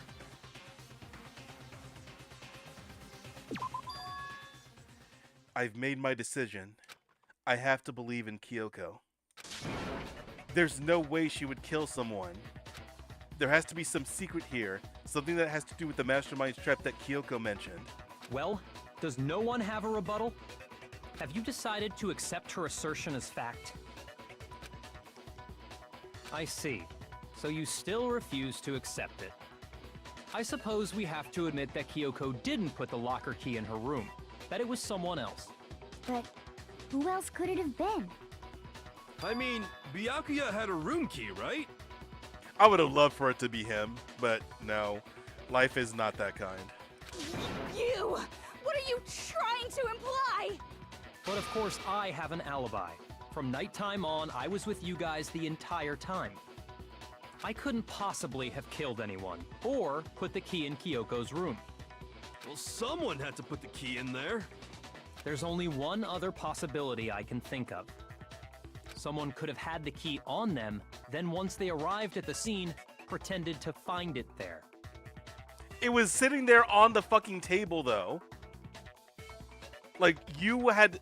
This is so stupid right here. It has to happen for the game to progress, but Byakuya, you had the key to the room. You both entered when you opened the door. It was both you and Makoto. The key was sitting there the entire time. Like, we could see the key on the table when we first entered the room. So, what? Byakuya is a fucking idiot. He is very, very stupid. But this game is also very, very stupid, and this needs to happen in order for us to progress. So, just like a whole bunch of other shit that we shouldn't have done, just like Hiro's dumbass, she's a ghost thing at the very beginning. We're just gonna have to roll with it for right now. What?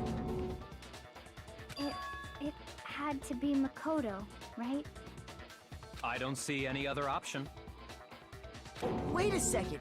You've got it all wrong. Let's think about it one more time. There's gotta be a hidden side to this case. Huh? A hidden side? First of all, there's something off about this entire trial. You all see it, don't you? See, this is what I'm talking about. He figured this shit out way too late. Mukuro, who we didn't even know existed, suddenly shows up dead. And then we're thrown into a trial. And Kyoko even said, it's a trap the mastermind set for us. So that's why this has to be... Okay, time's up! Huh? Time's up! Class trial's all over! Everyone can stop talking now! What? Time's up? What do you mean time's up? There's no time's up. Since when have we... It's because you were late, so we had to push back the start time. So then, it's time for voting time, okay? Everyone, please vote using the lever in front of you! Voting time? This was honestly Makoto's, like, true big dick moment. And it's such a shame that it's being used against him.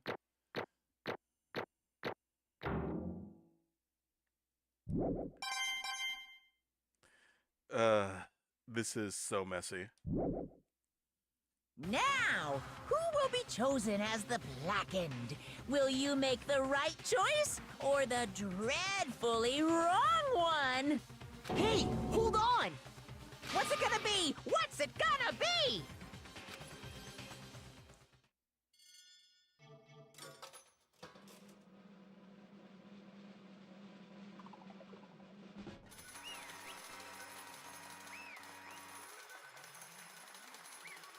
Yep. This bullshit. What? You think I'm the killer? Sorry, man. Sorry. Yeah, sorry. It's all your fault. Everyone, you're wrong. You've got it all wrong. I didn't do it. Yes, indeed. Good job, everyone. Good job? Yep. Yeah, they got it right. No, I know that's not true. None of this makes any sense. This whole trial doesn't make any sense. Hey! It makes perfect sense. Shing! It's the same as always. It's just like all the other class trials, and I'm gonna end it the same way. Thrills, chills, kills! It's time for your heart-pounding, positively thrilling punishment! Wait, why do I... Kyoko! I don't expect you to forgive me. I know this is all my fault. Kyoko? Let's give it everything we've got! It's punishment time! Ultimate lucky student, y'all.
I do love that little tidbit.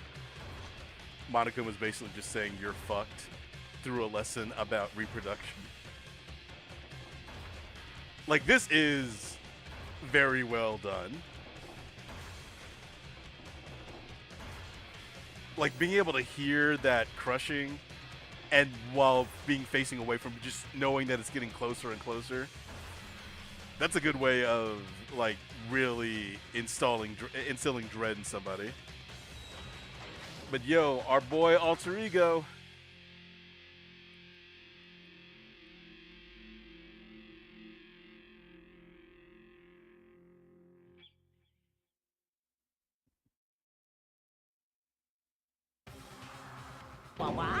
Huh? Huh? What's this? What's going on? Hey, was that? Yeah, it had to be. This is Alter Ego. Alter Ego? Is this some stupid version of that stupid guy? He must have planned it when he invaded my network. Damn it, Alter! I don't believe this! It would seem... It seems you finally made a miscalculation. No, you miscalculated from the very beginning. What the heck? What was that? In other words... What I'm saying is, you shouldn't have underestimated us. We're talking like you've already won. I barely felt a thing. It was a pinch, and the stupid virus is gone now. Got it? And so was Makoto.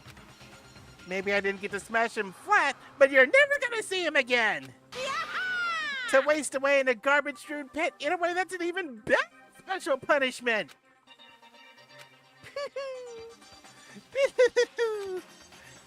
But it's still not enough. I'm still not satisfied.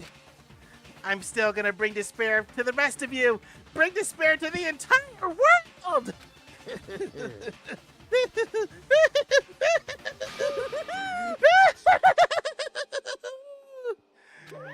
And oh my fucking god, my voice hurts. Ugh. Is he gone? Hey, Kyoko, what's the meaning of all this? Just what in the hell is going on? Calm down. It's okay. We're not the ones being trapped this time. Huh? In other words... Now, it's the mastermind that's ensnared. What did you say? What are you talking about? So... You'll understand soon enough. Very soon indeed. Ugh, Jesus. The massive high school towers over all the other buildings in this bustling urban area. It's like the school stands at the center of the entire world. Japanese game, sure. It's not even towering all the other building, it's just surrounded by a very distinct square of trees. Hope's Peak Academy. It brings in top students from every field imaginable, a government-funded school of privilege. They say that if you come here and manage to graduate, you'll be set for life. With hundreds of years of tradition, it sends the cream of the crop into the workforce every year. It was built to raise hope in the nation's future, which makes Hope's Peak a pretty fitting name. There are two things you need to attend this school. 1, you have to already be attending high school. 2, you have to be the very best at what you do.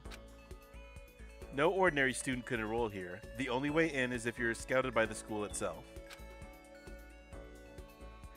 And standing there at the gate of the ultimate school filled with the ultimate students was me. Biggest fucking mistake of my life.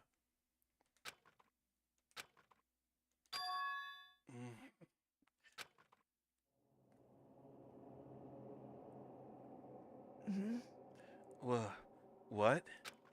Where am I? I woke up with my head resting on top of a hard wooden desk. My body felt heavy.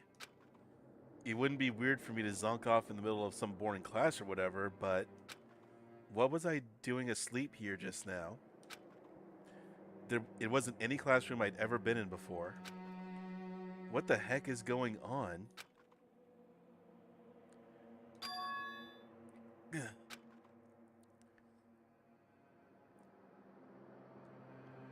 Finally. I could finally feel my mind and body start to come back together again. And then, I was awake.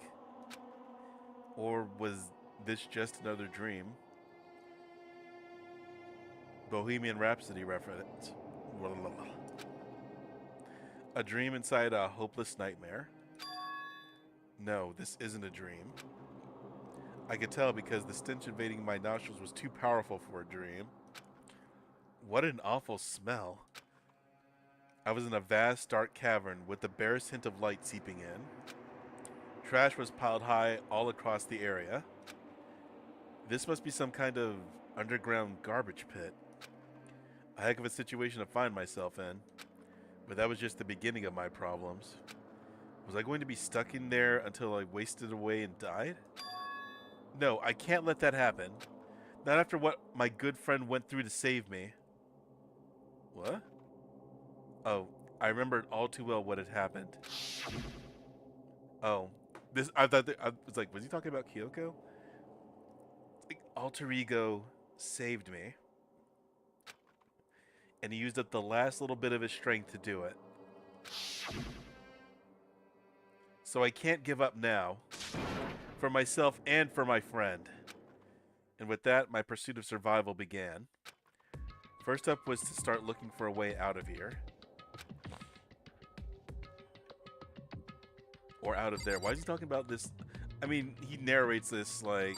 He switches between narrating like this is going on currently and narrating as if this was going on in the past.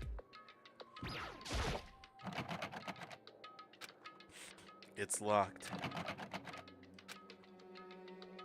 No matter how many times I pushed or pulled or kicked at it, it didn't budge. Getting out of here isn't going to be that easy. Well, if I'm not getting out of here anytime soon, I decided to look around for some food. There's plenty of food here, but it's all rotten. But that was pointless too. Next, I searched for some water. How can I be sure which liquids I can drink and which ones are an all-around bad idea? Again, pointless. Yeah, you're kind of in a shitty situation, Makoto. I feel like I'm blocked in on all sides. But that's still not enough reason to give up. Because I'm still alive. As long as I'm alive, I'll never give up. Play the Pearl Jam song, which was not supposed to be uplifting. After making that proud declaration, the next thing I decided to do was go to sleep. My sleep was deep and uninterrupted. It's a shame too. That's probably the best night of sleep he's had since arriving there. That was my only way to preserve what little strength I had left after not being able to eat or drink. I can't be sure, but I think at least a full day had to have passed. And all I did was sleep and sleep. It was like I was waiting for some kind of sign to come falling out of the sky. However, what fell from the sky wasn't the sign. Not exactly.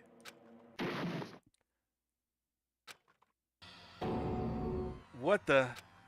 The strange sound pierced my silent isolation, jarring me awake. As I watched the pile of garbage jostle and formed an odd shape.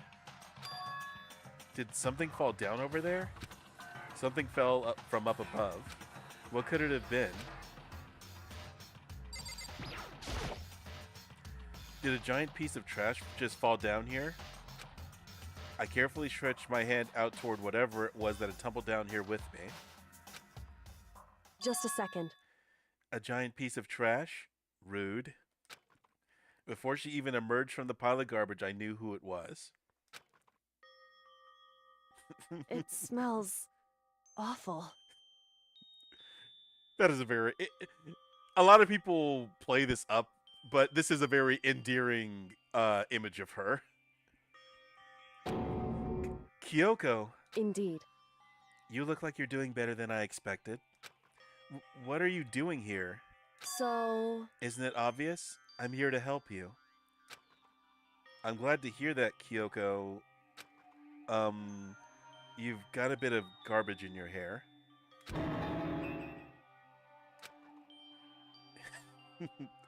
She gave her head a quick, sharp shake to get rid of the trash, then faced me again. Hey, First, I have something for you. Go ahead and eat it. We can talk once you're finished. Thank you. I snatched the bread and water that she was holding out for me.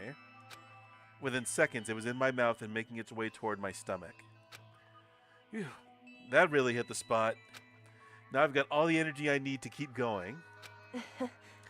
So you still haven't given up then? Of course not. After all, the fact that I can keep going forward is all about all I'm good at.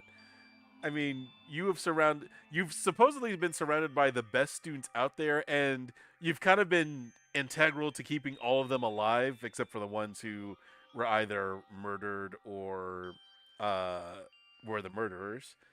But you've proven yourself more than capable, Makoto. I understand being humble, but you're not the stupidest. You're not the least capable. You're not dead fucking weight in most circumstances. You fucked up a couple of times, and you do have some kind of you do have a little bit of a mean streak you try to downplay, but you're pretty solid, Makoto. Hmm? Well, that's not such a bad thing to be good at. All right, we could have just continued the conversation, but okay. But, Kyoko, why'd you come to rescue me? So... To pay a debt. Or, no, to atone. Atone? You... During the trial, even though you knew I was lying, you didn't say anything. So you knew that I knew. I mean, because, come on, I know you. You know you. And yeah, I know that you know that I know you. I haven't seen Dodgeball in a long ass time. That's a funny ass movie. Indeed. But even though I knew, I did nothing to help you. I abandoned you. Don't say that. You didn't abandon me. Makoto, she was willing to throw you under the bus, bro. No, that's exactly what I did. I abandoned you in order to save my own life. You were trying to save me, and I couldn't bring myself to do the same for you. However... But listen, not that I'm trying to make excuses, but there was a reason that I had to survive no matter the cost. Back to this. Why did you have to survive? It's true. I'll tell you. I'll tell you everything. The reason I have to survive... In other words... is so that I can... Oh, God. Just spit it out, woman. Is so that I can do what I came to this school to do. What? I made up my mind to come to Hope's Peak Academy for one very important reason. And that's gonna be... So you... Yes, Makoto, reason. Just say what it is. Indeed. That's right. At least I did once. Once? Until recently, I'd forgotten what it was. You forgot, but that's... I had no memory of what my purpose was. No memory? That's impossible. Huh? Amnesia? Then, is it really true? You lost your memory? Makoto. Do you remember, Makoto? Do you remember the first thing that happened to each of us as soon as we arrived at this school? The first thing? You're talking about when we fainted, right? I fainted, and when I woke up, I was trapped here. That's right. I fainted too, and when I woke up, I noticed a strange feeling of separation within myself, a disconnect. It would seem... Thinking back on it now, at that point my memory was gone. At that time, I'd forgotten.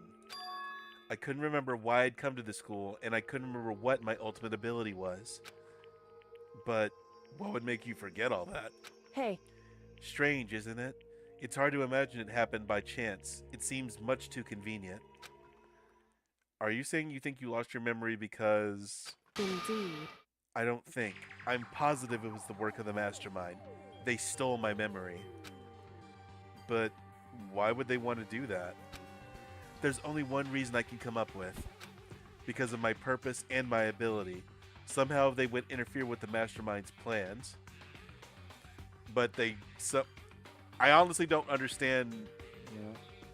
Again, we'll talk about the mastermind later, but they couldn't as soon as they started seeing that you were piecing things together, why didn't they act a little bit faster as soon as a lot of incoherent reasoning and motivations for the mastermind. So the mastermind just stole them from you.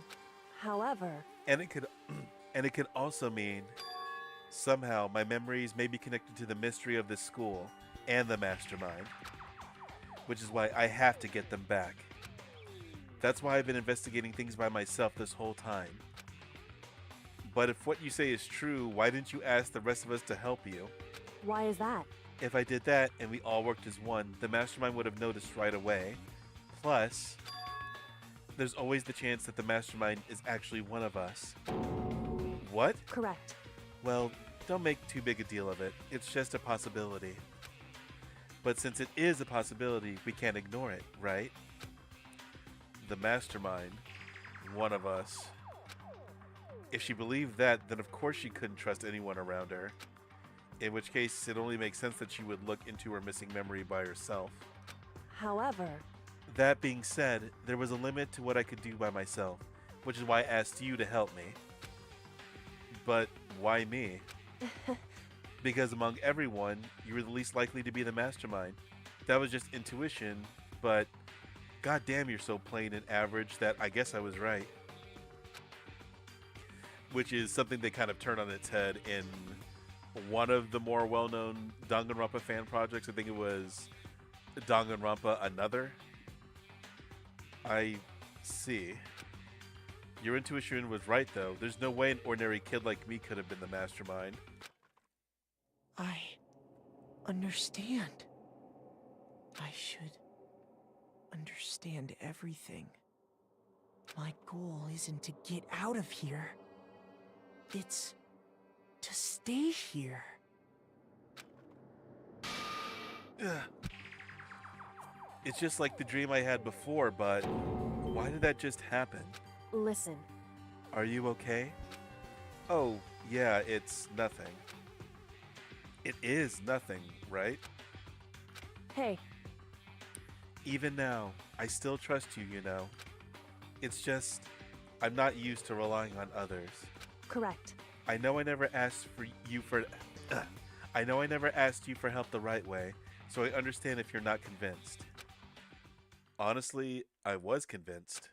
I think that's just her personality. Still more to talk about. You said you had a reason for doing all that investigating on your own. So, how'd that turn out? Were you able to remember anything? So, I think there's still a lot I don't remember, but at the very least, I was finally able to recall my purpose and my ability. You mentioned your ability. My ability, what everyone should have known me for. I'm the ultimate detective. I would say good character moment for her. Is anybody surprised by this shit? The ultimate detective? correct. And the reason I came to Hope's Peak Academy, there was someone I had to find here in the school. We're going to just keep doing it this way, aren't we? You had to find someone. Who? So, Well, it was the headmaster of Hope's Peak Academy. The headmaster? Why'd you want to find the headmaster? Because he's my father. This was more of a twist, and it's just borrowing from Star Wars, so. What? in other words, I was separated from him as a child. As it turns out, he became the headmaster of Hope's Peak.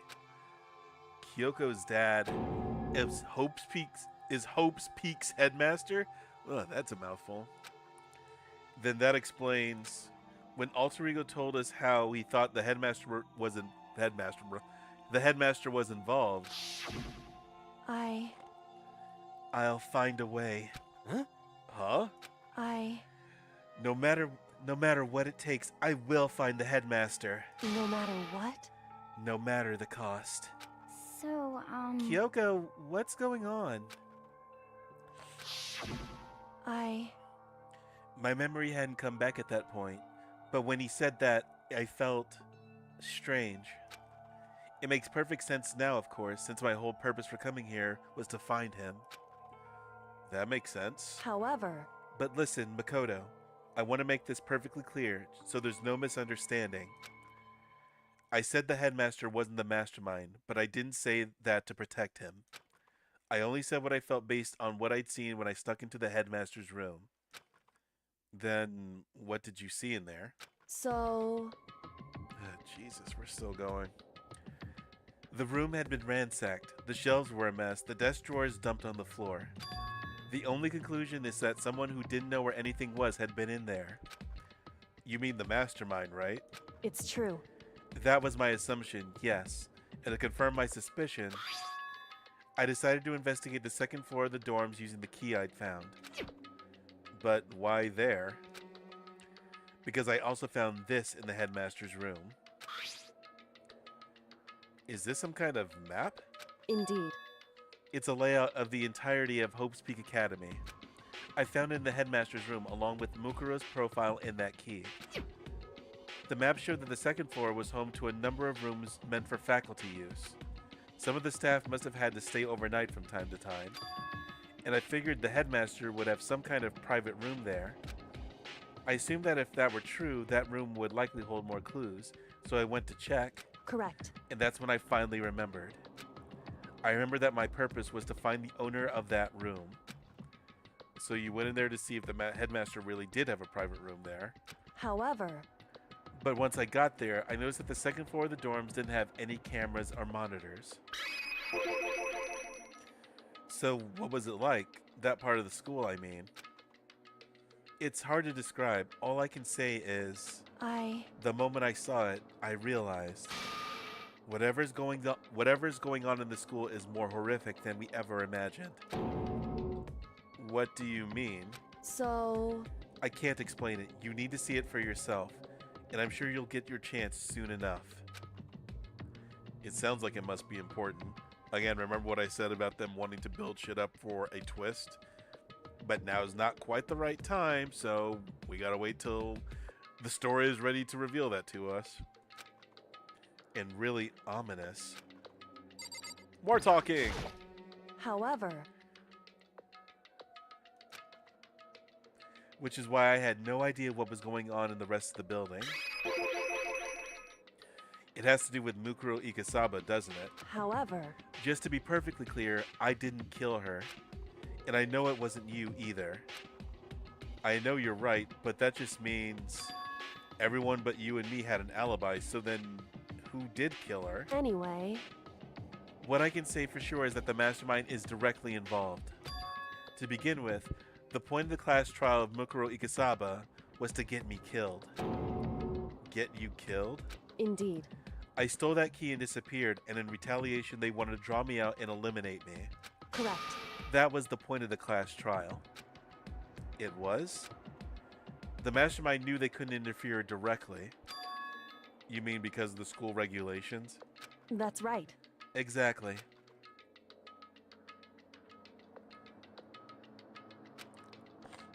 In other words, The mastermind is adamant about following the rules until when they aren't, like they did with Sakura's suicide and like here. The mastermind is adamant about following the rules, and with that rule in place, they couldn't step in. Since they couldn't kill me themselves, they tried to use the class trial to do it, which is still rigging the game. The mastermind couldn't step in because of the rules? That makes it sound like the Makoto, Monokuma explicitly said that he was. Not that long ago. I mean, it feels long because that is this game, but this was directly stated to you earlier. hey, There's one other thing I'd like to point out about the murder of Mukuro Ikasaba. What's that? There was a point where Mukuro may not have become the victim. It could have been you, Makoto. I could have become the victim. indeed. You know what I'm talking about, right? Do you mean our good old buddy during the night? I can hear them, you know. The footsteps of the god of death. This is some Chuny shit right here. What? I can hear the god of death as he moves. That ability naturally draws me into cases just like this. Anyway. Which is exactly what happened with you. I was in the dorms and I had a sudden sense of dread. I looked down the stairwell and I saw a white shadow cross the corridor. I gave chase right away. As I followed it, I saw the shadow go into your room. Correct. I ran into your room and I saw what was happening. I intervened immediately, of course. However, that wasn't the end of things, of course. I stopped them, but that led to... whoever the mass assailant was, they ended up dead. correct. And their murder was disguised, and the Dojo King wound up in my room. It all has to be the work of the mastermind in an attempt to use the class trial to eliminate me. So all this would mean that whoever killed Mukuro is also the mastermind, right? Indeed. I don't have conclusive evidence, but that's what I think. But that's really bad if true. It means the mastermind can kill whoever they want if they feel like it, rendering the entire game invalid. Wait, but doesn't that create another contradiction? The mastermind wanted to use the class trial to try and kill you because they couldn't interfere, right? Correct. You're right. That is a contradiction. And it's not just Mukuro. They needed the class trial to kill me, but seemed ready to kill you in your room. Everything they did is a contradiction. So, what does it all mean? In other words, it means that the mastermind is the one who's been cornered. Huh? Makoto. Just a little more. A little more and I should be able to figure out the mastermind's identity. The identity of the other ultimate despair. The other ultimate despair? There's no doubt that Mukuro was the ultimate despair and that she's dead. But I don't think the ultimate despair is just one person. It's not? Indeed. If you think about it, the ultimate despair seems to implicate whoever caused that event. You're talking about... That's right. What happened a year ago. The biggest, most awful, most tragic event in human history. It sounds ridiculous. Having somebody... It's a dumb line to be... It's a dumb term to begin with. It's a dumb way to describe something to begin with. It was bad when Alter Ego mentioned it. It was bad whenever... It's bad whenever somebody had to repeat it, but having somebody who's as serious and straightforward as Kyoko saying it is... It really highlights how dumb this term is. They really thought they had something when they wrote this line. The tragedy. Whoever's responsible for that, they're the ultimate despair? It would seem... That despicable group whose only purpose and motivation comes from despair. Then they're... Indeed. Make no mistake. They're the root of all the evil that has forced us to go through this. That is the ultimate despair. And that is our real enemy. Finally! Jesus. Ugh. Yep. Same body count.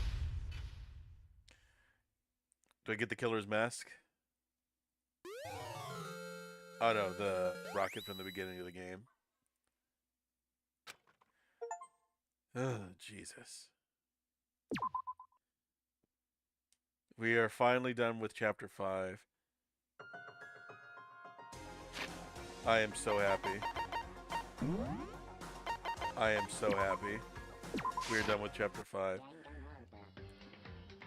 Like I said, it has to be that way because, again, it's all plot relevant, but it's still very frustrating just seeing how everybody cannot put everything together until it's far too late. It's a recurring issue with the entire game. They have all the information they need long before they need to bring it up, or the game wants to bring it up. Where if they were left to their own devices, they could probably figure the shit out immediately, or at least a lot faster. But they can't because the game has a story to tell and does not want us to divert or move away or change anything about how it wants to be presented to us. But hooray, Chapter 5. That leaves Chapter 6, the final chapter. We're almost done with Danganronpa 1. And I am still sort of debating this, although I'm pretty resigned on my decision about doing class mode. I will probably not do class mode because class mode is just more tedium. The one thing I'm disappointed. The one good thing that class mode offers is that you have more interaction with some of the characters, but the characters, you're not going to learn a whole lot more information except from Mukuro. And it kind of gives some story detail away about Danganronpa 2. I don't think that was necessarily intentional. I really don't think that any of the creators thought that this game was going to be as successful as it wound up being. I think they probably maybe had Danganronpa 2 planned out by the time they were finished with this one, because that's generally what happens if you try to, unless you're kind of trying to one and done it, which some people do have planned. They will have another story ready in the case that they can't expand on it. So I think that they did have Danganronpa 2 planned out, but I don't think they ever thought that they would make it, but who knows. But yeah, there's some stuff. The only real worthwhile things to me about class mode is getting to speak to Mukuro as a character, and really that's about it. But yeah, we are one chapter away from being done with Trigger Happy Havoc. Thank God. Because I do want to get, I probably will do Danganronpa 2 as well, because I'm pretty sure that that's probably my favorite one in the series, even though it has a lot of the same problems. V3 pisses me off, although it is probably the most well-crafted Danganronpa game, which shouldn't be surprising considering that was a PlayStation 4 title compared to everything else, which was a PSP title. But yeah, as far as the story goes, Danganronpa 2 is probably my favorite. It's really this game, but better in almost every way. So we will wrap this up with Chapter 6 sometime in the future soon. After that, I will definitely be taking a break from Danganronpa because exhausting. I have been enjoying myself I've been enjoying going through this, but it is just a draining game to sit through.